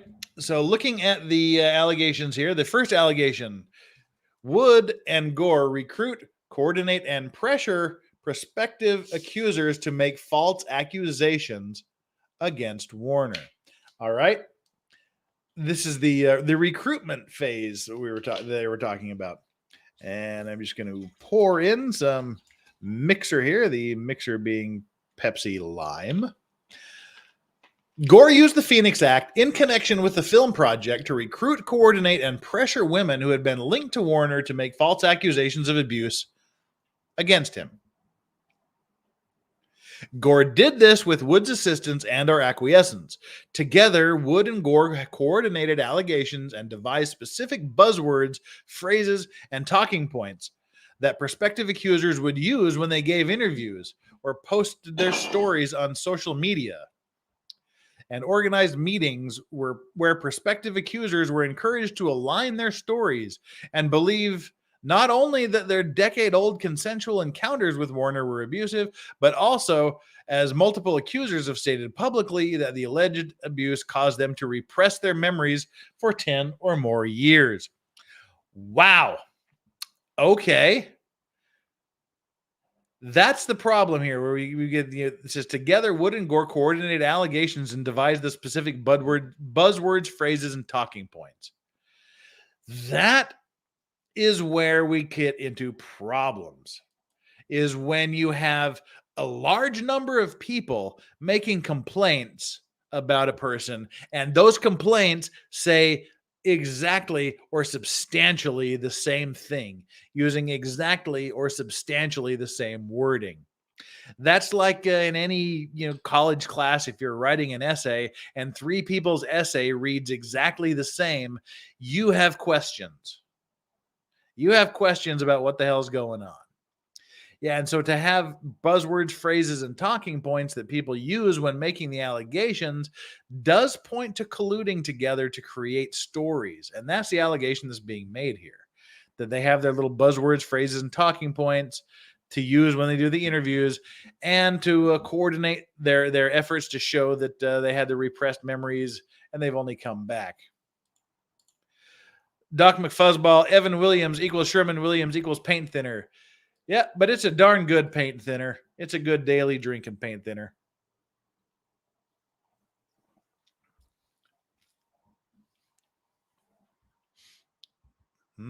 Good. So again, that's what we have this problem with buzzwords, phrases, and talking points. Those all come back. That can go straight to credibility. If you can show that 10 people had essentially the same arguments and used the same words and phrases, that shows collusion and conspiracy. So they might be onto something here. Gore solicited prospective accusers by phone, text message, email, and/or social media, all of which leave records. Jesus Christ, people! If you're gonna do shit like that, okay, my pendulum is swung probably past the median point at this point. What is my chat talking about when they're screaming couch at each other? Jesus. But no, my pendulum is swung back past the median point towards believing Marilyn Manson. I'm just going to be straight up open and frank about this. If they can prove any of this, and again, before I solidify my point, I'm going to have to see evidence. But if they can substantiate any of this, then my what are we going to call it? My Manson dar, my Manson radar is going to be, I almost said going to be pegged in, but is going to be pinned towards the Manson side of things. Yeah, and if they're soliciting people, there's going to be records. These text messages, emails, social media shit, you may think it goes away, but it doesn't. So here's how they were allegedly soliciting prospective accusers by phone, text message, email, and/or social media, with messages such as the following. Hey. Sup? Hey, I know this is a strange way to reach out, but my name is Ilma. I work with the Phoenix Act. Punctuation's important. I work with the Phoenix Act, period. I run it alongside Evan Rachael Wood. We were organizing a group of people to meet up in Los Angeles and Zoom/Skype in to talk about experience they had that might be similar to yours. I'm not sure that you would be interested in participating. You aren't obligated to speak out, but if you wanted to listen in, that would be fine.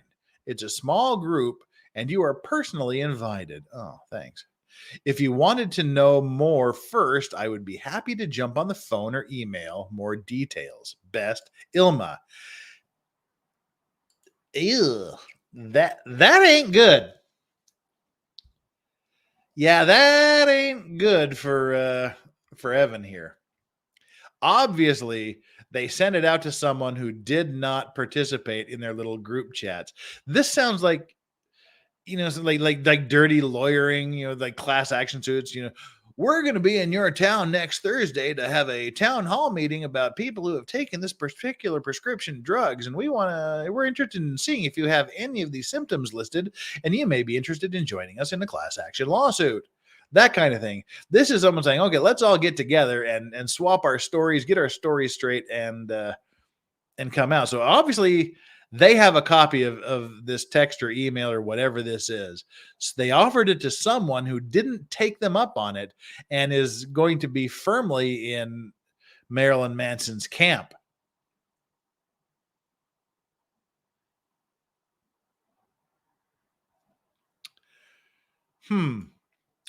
Alpha Fox Adams says, at Legal Vices, did she work with Pete at the Phoenix Foundation?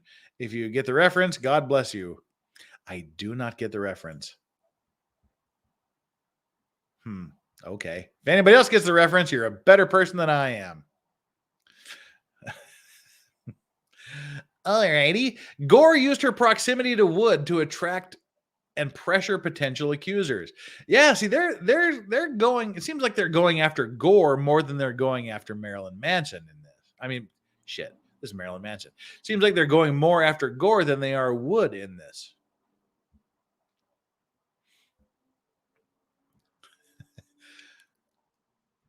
She bragged to them that she was close with Wood. She's a clout chasing grifter, it seems, or so is being alleged. She bragged to them that she was close with Wood and was acting on behalf of the Phoenix Act, which she ran alongside Wood. Gore wooed is a good word too. Gore wooed potential accusers by claiming that she wanted them to organize through the Phoenix Act coalition, and they were personally invited to participate in small groups with Wood. Oh, so if you want to come out with a story against Marilyn Manson, you get to hang out with this famous actress. All right. All right. You get to participate in small groups. You can meet Wood. Hey, person, meet Wood. The clear implication was that potential accusers could also be close to Wood. Oh, this. Do I make the joke or is it just too easy? Is making a joke about being close to Wood beneath me, or do I make the joke? Yeah, it's too easy. The clear implication was the potential accusers would also be close to Wood. Not going to make the joke. It's much too easy. A famous actress, if they participated and agreed to be featured in Wood's film. These meetings, which provided a forum to coordinate allegations, were filmed for the Phoenix Rising. All right, now I've really got to watch this. You send out this email, you collect people to get together to talk about and coordinate how you're going to use buzzwords and phrases and shit, and you film it.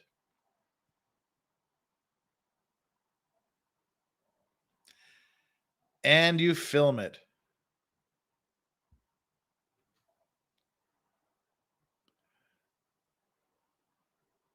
Huh. All right. Okay, we've had some clarification from Alpha Fox Adam. Peter equals Pete Thornan equals MacGyver. Okay. Wow. I'm just missing this. What does MacGyver have to do with the Phoenix Project? I'm just confused over here. Thornton. Yeah, okay. Whatever. Huh. All right. Oh, Helene T, thank you so much for the super sticker. That is much appreciated. You are awesome.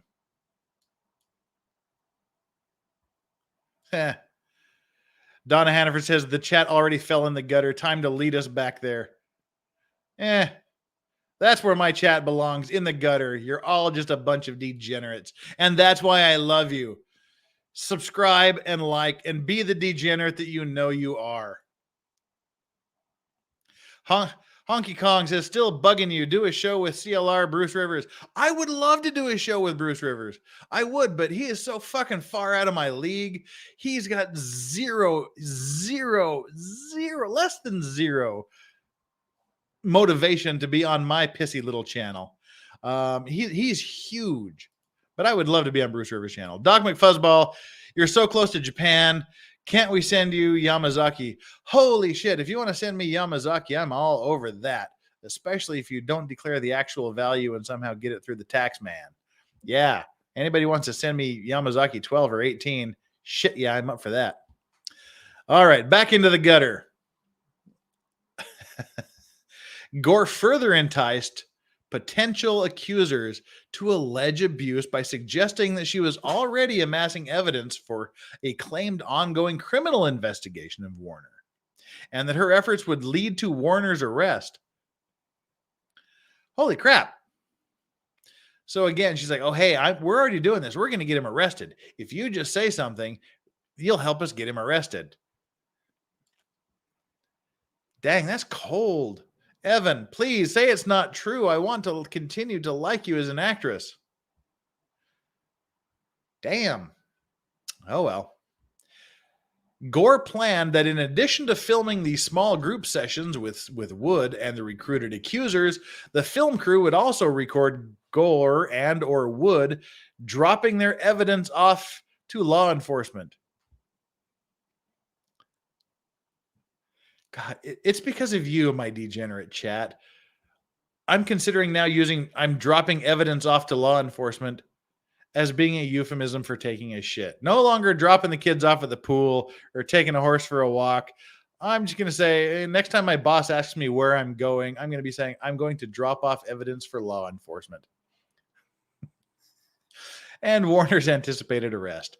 Gore and others working on the film with her also repeatedly referenced a claim ongoing criminal investigation to intimidate potential accusers. Oh, yeah, and intimidating potential accusers, including by suggesting both directly and by implication that if they did not participate, they could be in danger and security would not be provided for them and their family. Huh.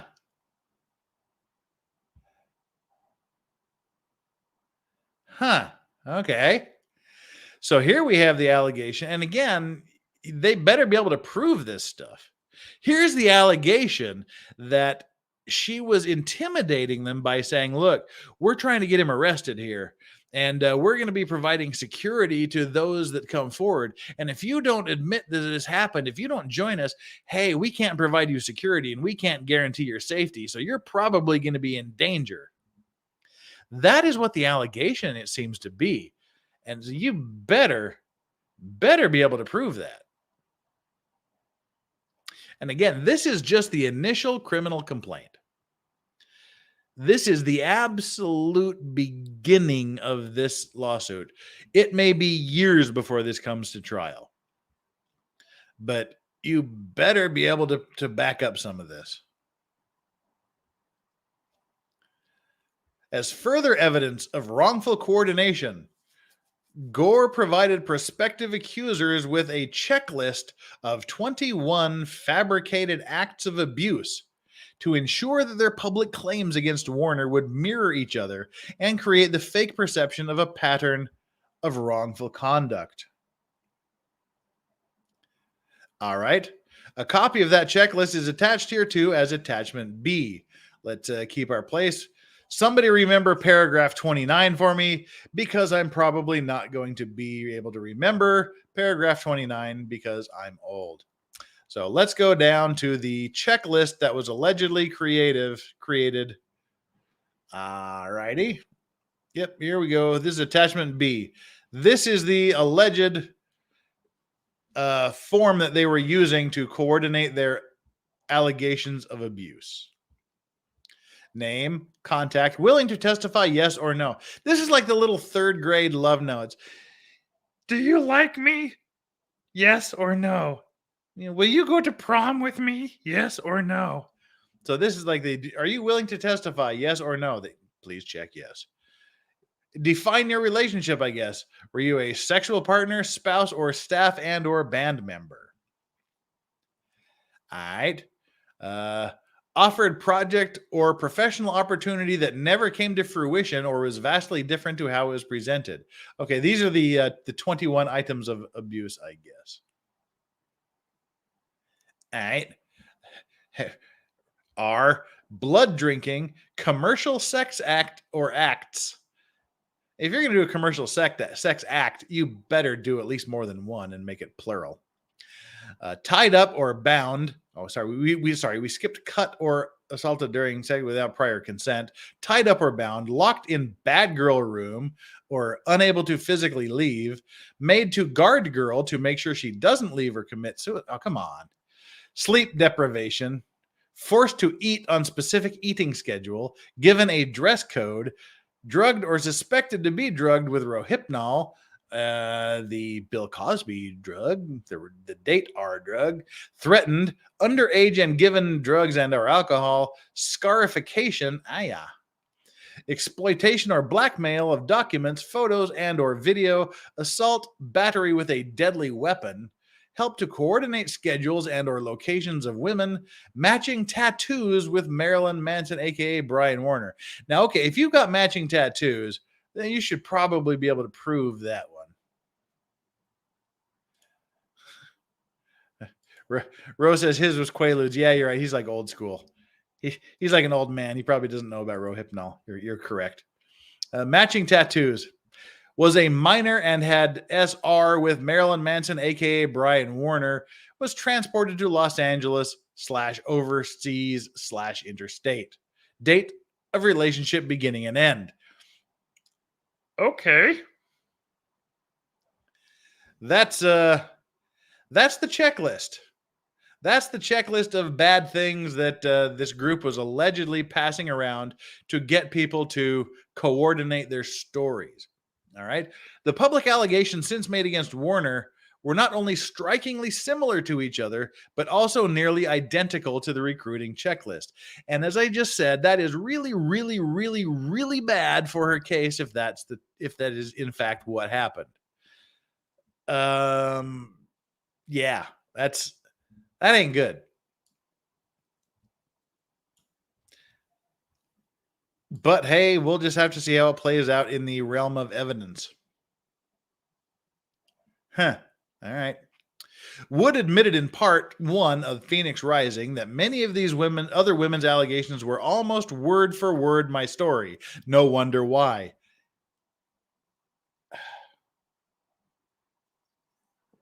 Yeah. You don't want to turn in 2 essays with the same story. Damn. 30, on to paragraph 30. As further evidence and coordination upon information belief, Gore provided and or edited scripts for one or more recruited accusers to read from in describing their abuse by Warner in media interviews. Okay, so now he's accusing them of writing scripts that the alleged victim should use during media interviews. An example of one such script is attached here too as attachment C. Well, let's see what this script is in attachment C. All the way at the bottom. Again, attachment C. And see, when he hit me, I started to feel crazy. See, I thought she was crazy. I saw her scream, crying, and he told me she was scratched out something to work on a something project. Okay, scratch that out. Don't say that. Say this. I would cry and slit my knee or my wrist in the hopes that he'd stop hurting me. I must have looked crazy. I was there to film a project music video. From the abuse tonight, no, in my career, I was relieved for one night. I would get something. I would scratched out. I would get a break. Something scratched out. But I wasn't allowed to leave. Okay, scratch that out. Don't say that. I realized the filming wasn't professional very quickly, but I didn't want to question him. I couldn't just leave something me when I asked who. All right. Even if I couldn't leave. Okay. God, this is written like 1, 2, 3, 4, 5 different colors. So this has been edited 5 times at least. But I didn't want to question him. I couldn't leave even if I wanted to. He texted me saying he could R me. I woke up tied up and being R'd. In the morning, he told me he loved me. I started to think of a way to escape, accept his apology, move past this together, something, and I trust him. Scratch, scratch, scratch. Repeats back to we connected over something. Okay, so that's the script that's gone through lots and lots of editing, apparently. Again, not really. Oh, we have some text messages coming up too. That's great. Yeah, that's not really good. That's not really good for Evan Rachael Wood's side of the story. Dang. Oh, where are we here? All right. In addition to prompting specific allegations with checklists, Gore, with Wood's assistance and or acquiescence, encouraged prospective accusers to fabricate, change, embellish, and exaggerate their stories, including to make up that they had been R''d by Warner, trafficked by Warner, and were too scared to speak out.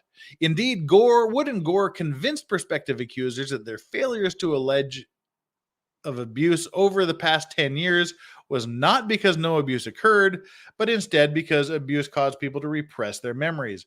Again, I'm not a huge fan of repressed and recovered memories. It's just too sketchy and too shady. Multiple accusers have publicly admitted that until their meeting with Gore and Wood, they had no memory of abuse, that these meetings unlocked new memories, and that they learned from other participants in Wood and Gore's groups things they would later accuse Warner of. That's why it's not reliable. That's why it's not a thing. And we'll just do one more page of this for tonight, and we'll save the last 20 pages for another time. All righty, let's click through a few. Jackie Joe, thank you so much for the $5. It is deeply appreciated from one GNT drinker. From one GNT drinker to another. Cheers. Cheers. I've moved on to cheap bourbon and 0-calorie lime Pepsi. But yeah, gin and tonic's a great drink. Thank you so much again. Deeply appreciated. Andy the Game Maker, this live stream won't like itself. Preach, biatch. This won't like itself. Get down there. Click like. Click subscribe. We have exactly the same number of subscribers that we had when I started this shit 2 hours and 26 minutes and 43 seconds ago. I know not all of you 500 people are subscribed. 494 people are subscribed. I know not all of you are subscribed. Just pop on over there and just click that subscribe button and join me later as we go through this and other things. We've got some fun stuff coming up next week. I don't know what it is exactly because I haven't really thought of it yet. But the only thing I know is next time that we're together in a live stream, we'll be doing ship collisions. That's what we all asked for yesterday. We'll be doing reaction videos to ship collisions. And Shade Chaser. I like that, Nick. Shade Chaser. Thank you so much.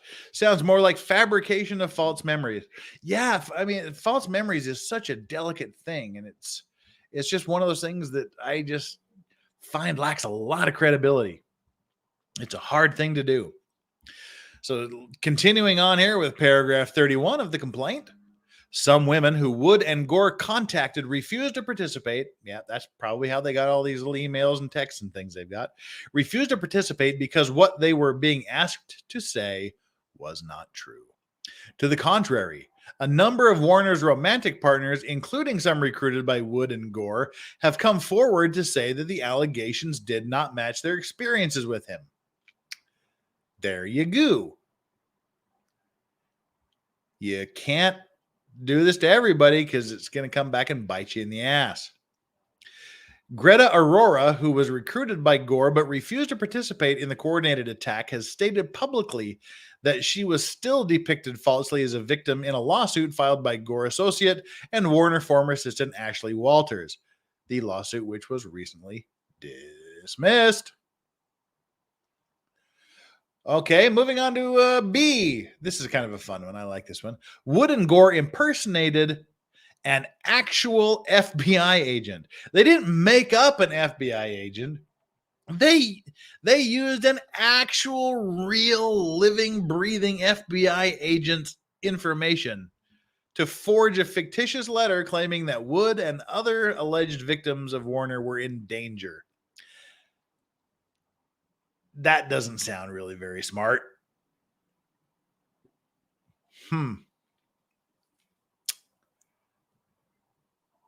Well, let's see what the allegations say. Wood and Gore conspired to impersonate a federal agent by creating and distributing a fictitious letter attached here to as Attachment A.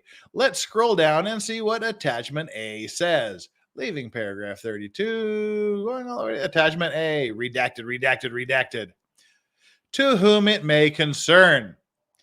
Please be advised that Ms. Evan Rachael Wood is a key witness in connection to a criminal investigation in Los Angeles, California, involving an international and well-known public figure. The safety of Ms. Wood and her family, other victims, and of their families are of the utmost concern during this time. Contact for more information regarding the safety of victims, human human and sex trafficking crimes.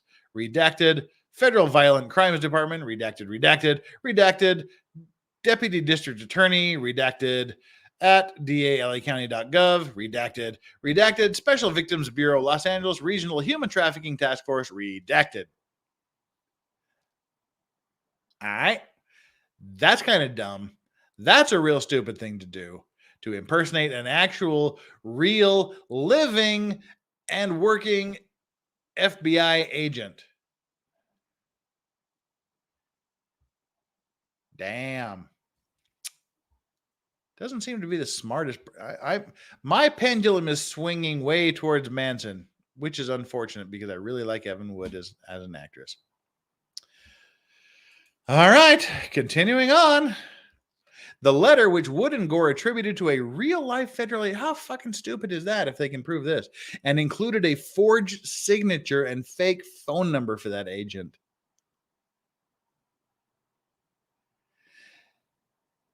As uncivil law, Kurt would say, that's all the stupid right there. Don't be all the stupid. That's all the stupid.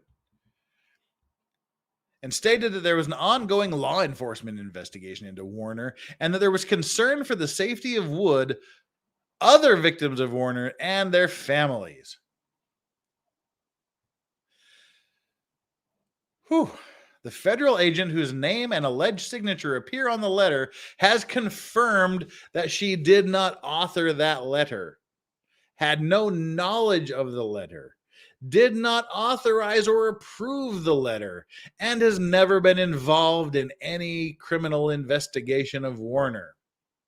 The purported federal agency that the letter associates with the agent, the Federal Violent Crimes Division, does not even appear to exist. All right. I'm going to call it now. If they bring this real FBI agent as a witness, and if this FBI agent actually testifies that it's not their letter, not their signature, not their phone number, and that this division does not exist, Evan Rachael Wood will lose her case.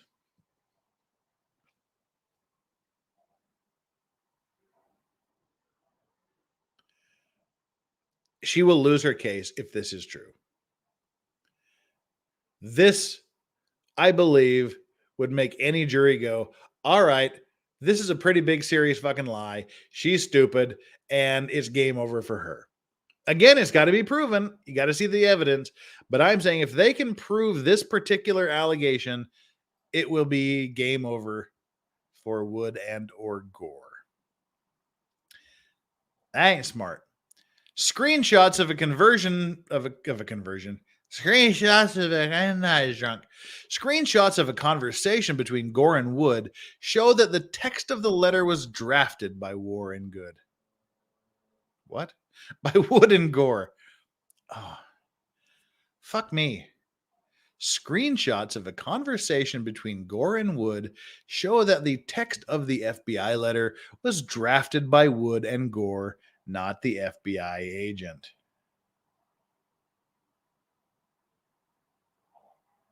Wood drafted the text of the letter and asked for and received feedback from Gore, including to remove a reference to an imminent arrest.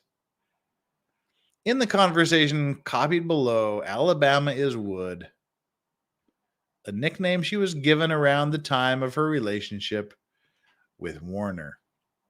Oh dear. I can't end it here. We have to do one more page. Whoa, I never seen this one. Da-da-da-da-da is my new number. says Alabama, who we know is Evan Rachael Wood. Here's the letter. To whom it may concern, please be advised that Ms. Evan Rachael Wood is one of the primary witnesses in connection with an impending criminal prosecution in Los Angeles involving an international and well-known public figure. We have advised Ms. Wood that in our opinion, it is in her and her family's best interest not to be in Los Angeles at the time of this individual's arrest and criminal proceedings. The safety of Ms. Wood, her son Jack, as well as other victims and their families are of our utmost concern during this time. What you think? It's good. I don't know about the letter stating that arrest before it happens.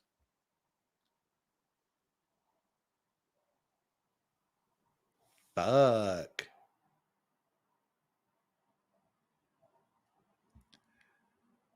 Fuck. That's bad. This is a legit question. Helene T says, how did they get this text message? Good question. I hope to find out. Yeah. Ben Chu's stuffed alpaca is asking the same question. How did they get this? This should be interesting. I'm curious how they got it as well. But they have it, and if they can lay the foundation for this and get it introduced into evidence in front of the jury, it's fucking game over. This is not good. Holy crap. Damn. Okay, we can finish this up in one paragraph here. In addition to the crimes detailed above, Wood submitted the forged letter in a California custody proceeding. The fuck? Using it as supposed evidence for why she should be able to move her son to Tennessee. So this is with like her ex-husband, not Manson, correct? Yeah, she had the son with her ex-husband from whatever the fuck show he was on. And now she wants to move the son to Tennessee. So she's trying to use this message to show the custody hearing judge that she's and her kid is in danger and her kid needs to be taken out of the jurisdiction. That is a horrible fucking thing to do if this allegation is true. That's a shitty fucking thing to do, to make up a letter from a fucking FBI agent so that you can move your child away from the father, out of the jurisdiction, and across the fucking country. If that's true, you're a cunt and you need to go down. I mean, that's a shitty, shitty thing to do. Fuck me. If they prove this allegation, I mean, that is a fucking horrible thing to do. Holy crap. Saying that this is a draft of the letter that they were writing and forging from an actual FBI agent saying she's in danger. So you have to use that letter to justify moving your child out of jurisdiction, away from the father. Fuck you if that's true. Fuck you if that's true. That is some extra level evil shit. Holy crap. Wow. Lulu, on this particular issue or on other issues? I mean, because like I've been saying, Colonel Kurtz is the bomb on the Johnny Depp things. This is fucked up. Wow. If any of this is true, this is fucked up. Citing and quoting from the letter, Wood lied under penalty of perjury, stating that she was advised by criminal investigators that me and my family's safety was at risk, and that to punctuate the seriousness of the situation, I was provided with correspondence from a representative of the Federal Violent Crimes Department from the FBI.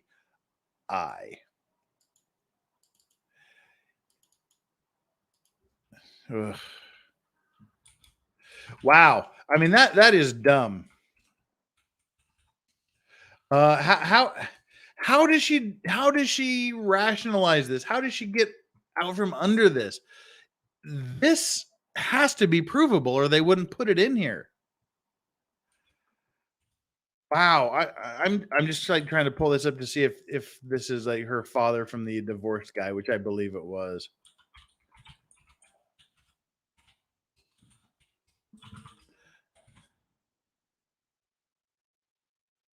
Yeah. Okay. So yeah, that was the dude she divorced in 2014, I guess. All right. Yep. Wow. So that's where we'll go up to this point today, and then we'll deal with the rest later at a different point, probably during the course of next week. But wow. All right. It's like I said, when you read the timeline of allegations, it reads pretty well. Like there's a decent basis for saying that he probably did this stuff. I mean, there's so many people piling on. There's, there's more Me Too to his Me Too than there was in the Johnny Depp case. But wow, reading even the first 11 of 28 pages of this complaint, that is pretty wild. And they've used the terms irrefutably provable. They can prove these things. I mean, I want to be as neutral as possible until evidence gets submitted. But hey, I mean, that's even these allegations have kind of swung me past the midpoint to sort of believing Marilyn Manson here. Again, it's just, I'm sure he was into some pretty freaky shit, but and it's a consent thing, I I don't know what they were doing. I don't know where the consent was or where the consent stopped. Whether this is just regret and you're looking for it, or whether it's this grifting Gore that's trying to lead Wood away. And how would I approach this? I mean, I think the wrong thing. How would I approach this if I was Amber Wood? Amber Wood.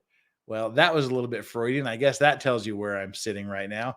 If I was Evan Wood's lawyer and / or Gore's lawyer, I would say it would be a bad idea to have Wood and Gore use the same lawyer for their defense. If I was Amber, God, I said Amber again. If I was Evan Wood's lawyer, I would not want to represent Gore as well. What I would do as Evan Wood's lawyer is I would immediately apologize if this happened. I'm sorry. I was totally taken in by this super hot, sexy girlfriend of mine, Gore. I was totally taken in by her feminine wiles, and I made this mistake. I let her brainwash me. I'm easily manipulated. I'm so sorry. And now let me tell you why she's a piece of shit. And I would turn on her and I would bury Gore and try to save my ass from Marilyn Manson's litigation wrath. That's what I would do. I would totally change. I mean, at this point, if any of this is provable, Evan Wood is in some serious shit. And I think she's going to lose, especially this forging the letter from the FBI agent. If that is in any way remotely provable, I'm calling this case as being a win for Marilyn Manson. And if Evan Wood can appreciate that fact, if in fact it is the case, if she can appreciate that fact, then I would flip. I would flip and apologize to Marilyn Manson, apologize for all the problems I've caused him. And as part of a deal to get him to drop his claim against me, I would turn against Evan Wood. I would turn against Ilma Gore if I were Evan Wood. Yeah, that's this is odd. I mean, this is some strong shit. I think we're about we're a little more than a third of the way through this complaint, and it's already pretty devastating to Wood and Gore. And again, I just to be frank and open about it, I've gone past the 50% mark towards Marilyn Manson telling the truth about this. We'll have to see how it goes. That's sort of kind of all I had for the Marilyn Manson thing today. We're like 2 hours and 45 minutes into this. I can hang out a little bit longer and just shoot the shit and chat if you want. I've got nothing better to do. It's 1 a.m. here in Korea almost, and it's a Friday night, so it's not like I'm going to be able to go out tonight. And I've got plenty of stuff to do here in the house. So, all right. Here's a legit question. What do you do as Gore's lawyer? Right now, I got nothing. I mean, just to be honest, I have no idea what I would do if as Gore's lawyer. Other than say, do the Shaggy defense. It wasn't me. I don't know what you're talking about. This is all true. I had nothing to do with this. I mean, right now, I have no idea what I would do as Gore's lawyer.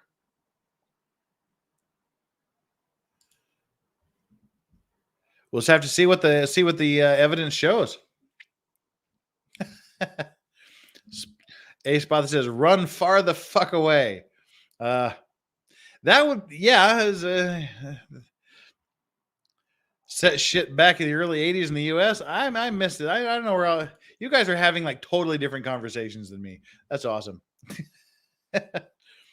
So yeah, I mean, if anybody in chat, and seriously, like and subscribe this. I have like a subscribers only in the chat. Any of you that aren't subscribed, just subscribe. Wait for, I think it's set at 2 minutes. Wait 2 minutes and then join the chat. I'm genuinely interested in what you all have to say. So please subscribe to the channel, like, tell your friends about it, and move on to the discussion. Now we'll just kind of shoot the shit here. I guess we got a few more minutes to see what's going on.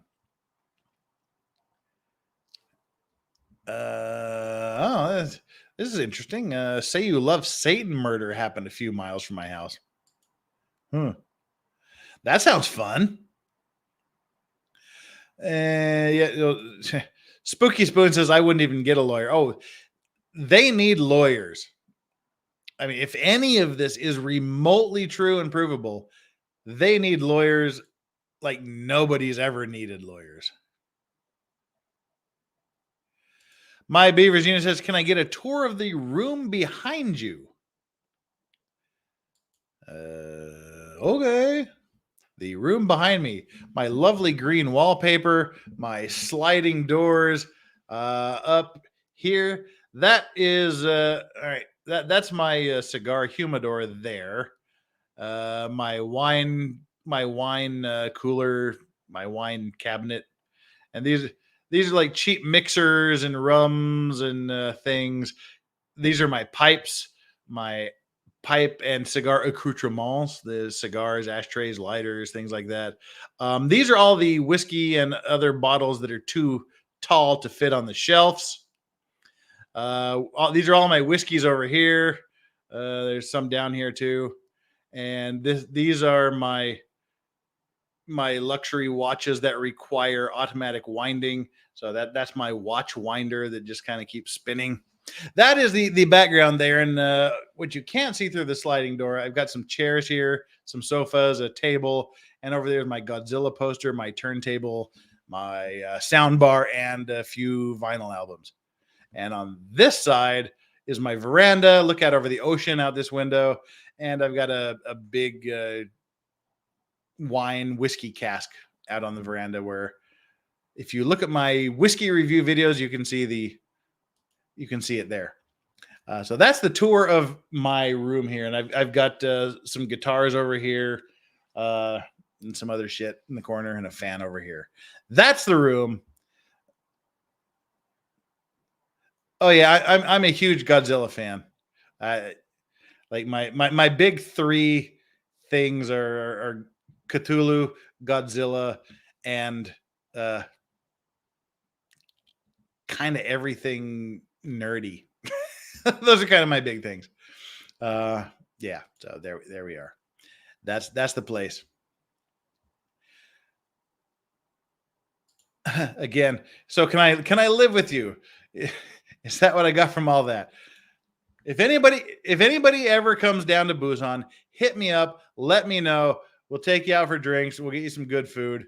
We'll take care of you. That's kind of the standing. Anybody that manages to find themselves in this corner of the world is more than welcome to hang. My 6-year-old loves Godzilla. We've watched all of them from old to new. Well, that I don't know if you've seen it yet, but behind this door is the 1956. It's an authentic movie poster from the 1956 Godzilla with Raymond Burr in it. Raymond Burr, who was also Perry Mason. So yeah, I've got a bunch of Godzilla shit laying around the house, a bunch of Cthulhu and H.P. Lovecraft stuff laying around the house.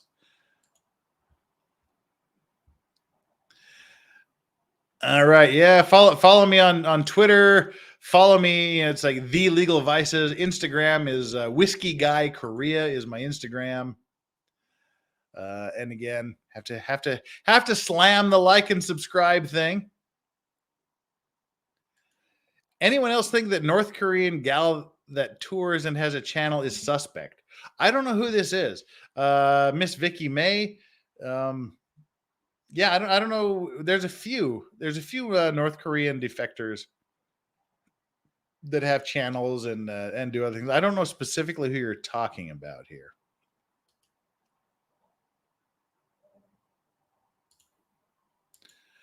Lovecraft said nothing wrong. Lovecraft said a lot of shit wrong, but I mean, like a lot of shit. He basically hated anyone that wasn't white and him. He said a lot of shit wrong, but I don't think that diminishes him as a writer of fiction. Uh, and that's the thing. You have to be able to separate someone's personal beliefs from their professional endeavors, I think. I mean, Lovecraft was a horrible fucking racist. I mean, like a special kind of racist that even though he was white, he even hated a lot of white groups, like namely like Italians and Irish. And I mean, he was a fucking horrible racist, but he's also one of the best fiction writers and horror writers ever to live in the history of mankind. I think they need to be separated.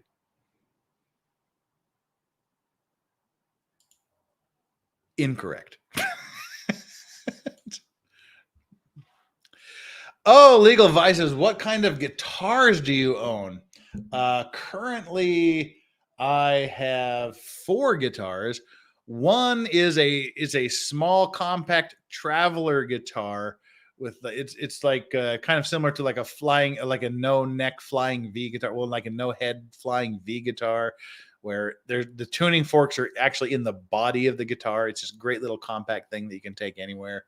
I have a early 80s Ibanez Les Paul guitar that Gibson sued the shit out of Ibanez for making. That was the very first electric guitar I ever owned. I bought it from a guy I worked with at a supermarket when I was 17, and I've kept it since. It was stolen from me. That guitar was stolen from me, and like 15 years later, it made its way back to me. That was a pretty epic story that I might have to tell that one day. But yeah, the guitar that was taken from me under false pretenses and eventually stolen worked its way back to me very, very recently, like in the last couple of years. Then I have 2 resonator guitars, 2 National resonator guitars. They're made of steel and nickel, and they're beautiful, gorgeous guitars. So those are the 4 guitars that I have.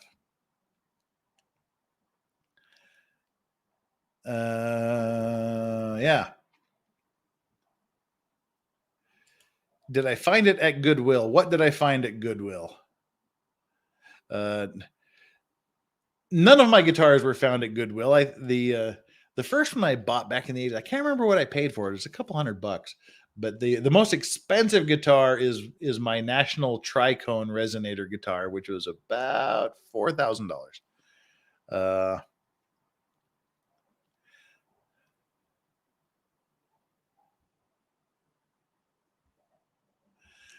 Let's see. So there we go. So you play slide. What I play mainly is blues. I play acoustic blues. Yeah, slide. There's an amazing, fantastic company, National Resonator Guitars. They've been making these steel and nickel plated guitars since the 20s. They called them Dobros, but now it's like National Resonator Guitar. And there's an amazing, if you want to listen to some amazing slide guitar and blues guitars, go stay here on YouTube and look up a guy called Bob Brosman. Bob Brosman, he's a musicologist. He's a huge National Resonator guy. He plays a lot of Hawaiian music and a lot of blues music, like super master of slide. He died a while ago, but the guitar I mentioned, the 4,000 guitar I mentioned, I bought that from Bob Brosman, and that's like the pride of my collection, and I will never have a better guitar than that. Yeah, the resonator, the tricone I bought from Bob Brosman, and it's like a super special place in my heart because he's no longer with us, and it's an amazing guitar. Look up Bob Brosman and just be enthralled by that guy. Doc McFuzzball says, yes, Bob. Do you actually know of Bob Brosman? Not a lot of people know about Bob Brosman, but yeah, he's ridiculous. What do we? I can't copy that. So I don't know what that video is. If it's something to watch, shoot it over to me. Shoot the link over to me on Twitter, and we'll pull it up and see what happens. Yeah. How do you spell Bob's surname? Brozman.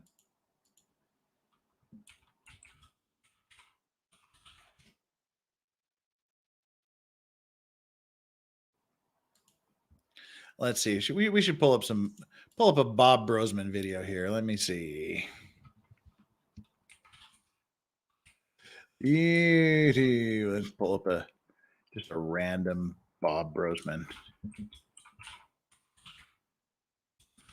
We'll do Bob Brosman slide blues.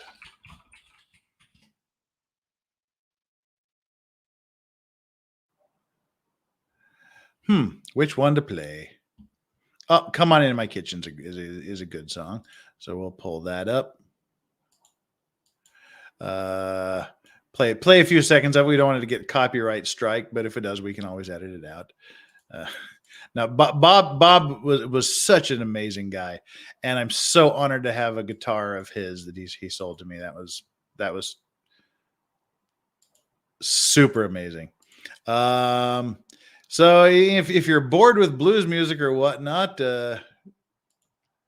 apologies, but this is the legendary master of slide guitar, Bob Brosman. Where'd you go, Bob? I've lost your screen. Got too many screens open. Here we go. Need to move you over here, and go. Oh, Lord, Mama. Yeah, Lord, Lord, Lord. This may be the actual guitar I bought from him. He has a lot of these tritones, and this is what the guitar I have looks like. In my kitchen, cause it got to be raining. Now this is much more played than mine. Got a Robert Johnson song, Come On In My Kitchen.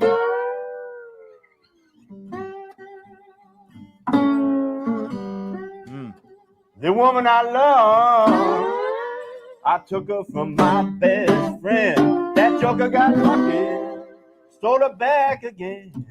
Yeah, that's Bob Brosman. He's good. He is good, people. And he does some like funky Hawaiians. He's a huge Hawaiian guitar player as well.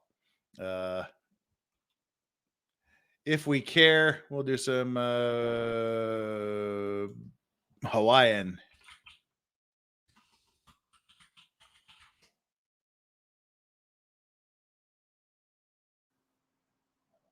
There we go. The dobro guitar. Bring him on up. Share screen. This many Storoki. Minoli, Sto. Teras Yahram Hudaba, Hawaii. Come on, play the guitar. There we go.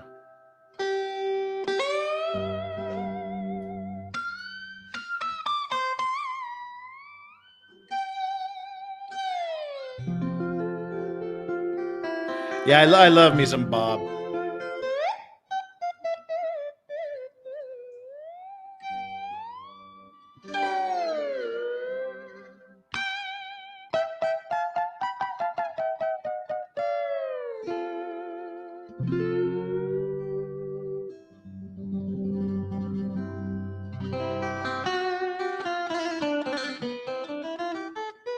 Yeah, he's a great guitar player. Not the best singer, but he's an amazing guitar player.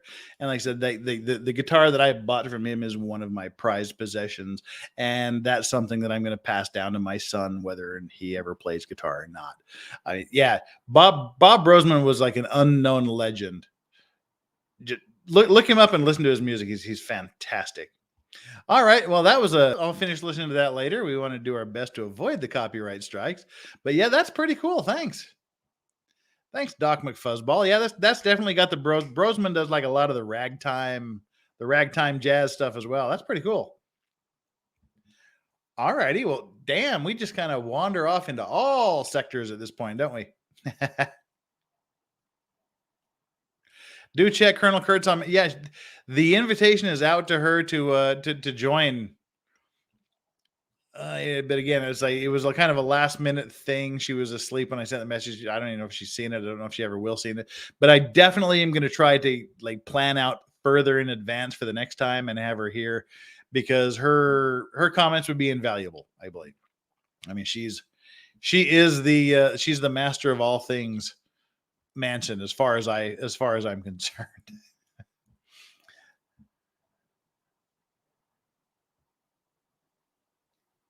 Sunshiner says, I sing, and that would be amazing. We definitely should. You can email me since you're talking to someone about collabing. That's pretty cool.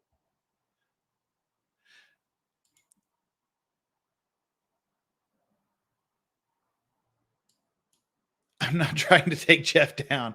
Well, I hope not. I want to stick around here. We got one starred comment here from Honky Kong. Thank you very much. Prime Shame Carwin or Prime Francis. I have zero clue what that means. But hey, thanks for the $2 Canadian.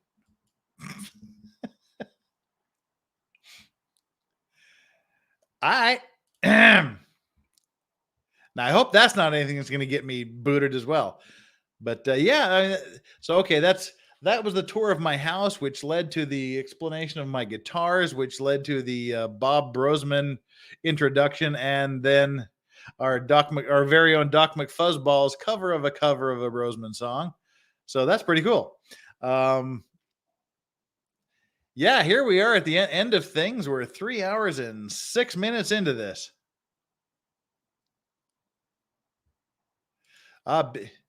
Big Bopper, good stuff. Yeah.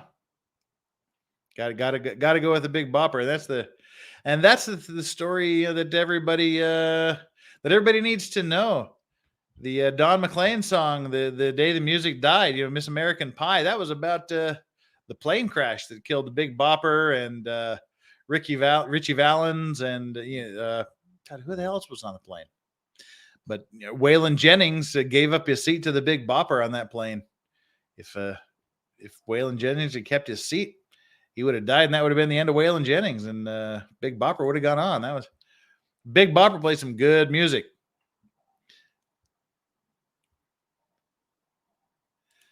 Cheryl Magdalene says, "Oh my God, Brosman is amazing." Yeah, listen to some Bob Brosman. Like I said, he's got the special place in my heart because he introduced me to slide guitar, and specifically the slide blues guitar.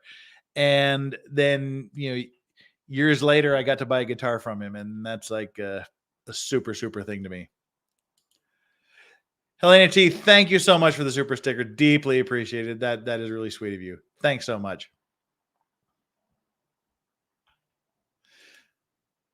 Della C, yeah, that's kind of a thing. Waylon Jennings was supposed to be on the plane. He gave up his seat to the Big Bopper because the Big Bopper had to be somewhere, and Waylon said, "Yeah, you can take my seat." And that bugged Waylon Jennings for the rest of his life. It's like one of those, every day I should literally not be here, so treat it like it's supposed to be. Super sticker again. Yeah, that's the same one. Thanks. Thanks again. Boomers. Yeah, D what? We're in the boomer town. That's us. Wear the badge. I'm not old enough to be a boomer. I'm still, I'm a Gen Z guy, Gen X guy, not a Gen Z. Buddy Holly, man, there's some music. That's right. You are correct, but it was Buddy Holly. Damn good. Watch the Buddy. Anybody that has not seen the Buddy Holly story, watch that. Back before Gary Busey's motorcycle accident that made him weird as fuck and scrambled his brains. Gary Busey playing Buddy Holly in that was phenomenal. Because one thing that's that's not well known in the Buddy Holly story, that was Gary Busey actually playing and singing. He did a fucking phenomenal job. I mean, Gary Busey was one hell of a guitar player.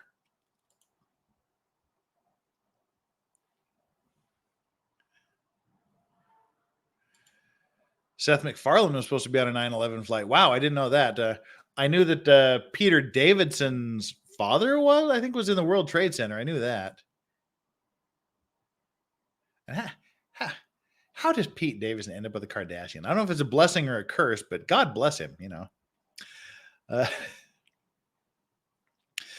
Well, that's where we are. We have wandered far, far afield. Richard Harris says 2.5 hours behind. Well, 2.5 hours from now, you can read this. Funny how Billboard worded the Symes part so vaguely. She was beyond effed up and drove her own vehicle into a row of parked cars without a seatbelt. Family tried to cash in. I did not know that. I might have to look into that part of the allegations. If we all remember back 2.5 hours ago, that was where we were talking about he had allegedly groomed her, drugged her, and encouraged her to drive while intoxicated. Thank you, Richard. You'll get this notice 2.5 hours later. Deeply appreciated for your comments. We're in your future. The future is so bright, you'll have to wear shades. D what? Thank you much for the super sticker. Love it. Deeply, deeply appreciated. Helena T says, "Oh, you're very welcome. I enjoy Jeff's live stream very much." Yeah, we just kind of do weird shit here. Do what we need to do, and then just kind of ramble until everyone gets sick and tells me to shut the fuck up.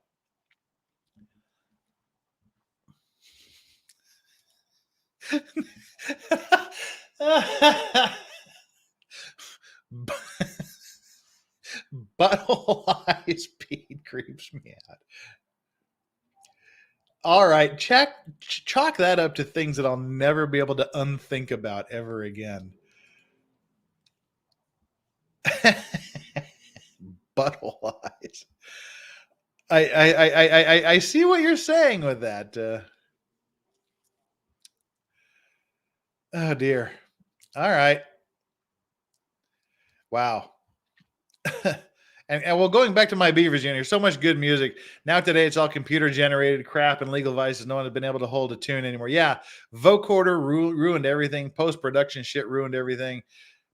I love the old play your own instruments, write your own songs, and sing your own songs. All right, now we're getting. If your butthole looks like Pete's eyes, go to a doctor immediately. If anything that you have looks like anything Pete has, go to your doctor immediately.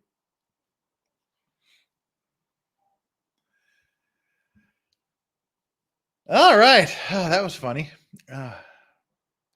Wow. All right. I don't know that we have any more to gain by dragging this out past the 3-hour mark.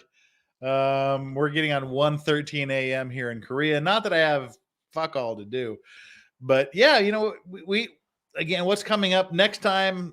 Tomorrow, I'm going to be going to a baseball game, and I'll doing it like a baseball game vlog. I'll probably like Korea baseball is off the fucking hook.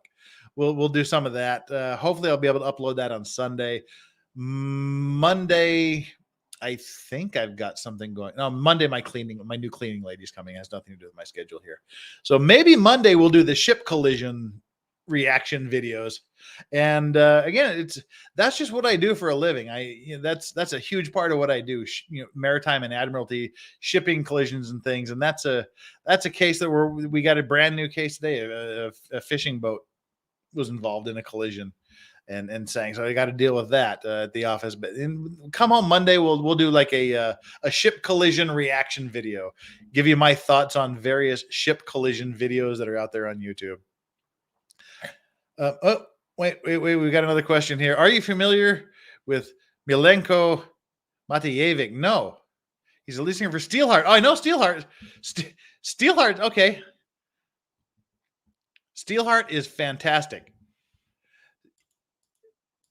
That's some old school shit there. Wow.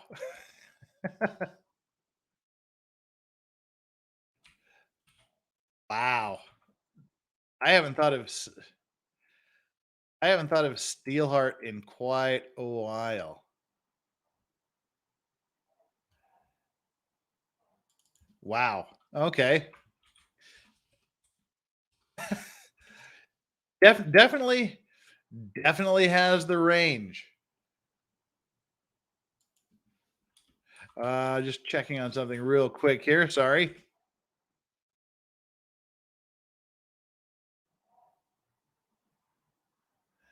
I got to do one quick thing here.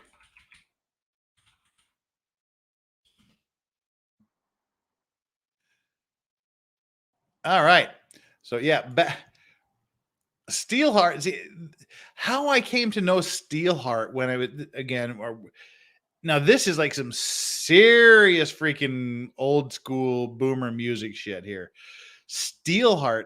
I came to know Steelheart when I was a kid because I'm a huge Michael Moorcock, Elric of Melniboné series fan, like the Eternal Champion books, like Corwin and Elric. And when I found out that Steelheart had like 2 albums of Elric themed songs and music, I was hooked. Yeah, Steelheart is awesome. I didn't know that was the guy's name. Have you heard JD's new song with Jeff Beck? Yeah, I saw the video. It's pretty decent. Our little legal vices community we have here, it's great. Let all your friends know. Please do. And like and subscribe. I can't say subscribe enough.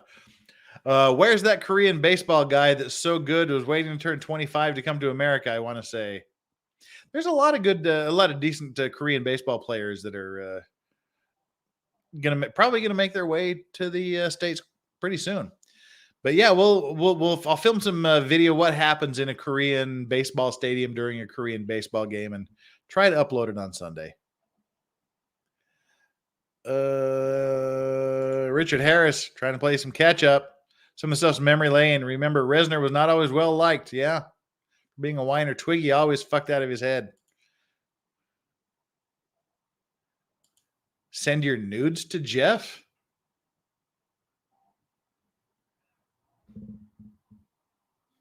right. I love Deadliest Catch is one of my TV vices. One of my secret TV vices. I haven't watched any of the new season yet. I've got to get on that. Yeah, I'm a Deadliest Catch honk. Let's see where I guess we're kind of caught up here. Right then. On that note, I guess let's break that down here. Thank you. If any of you stayed here for the full 3 hours and 17 minutes, you're insane. You guys are great.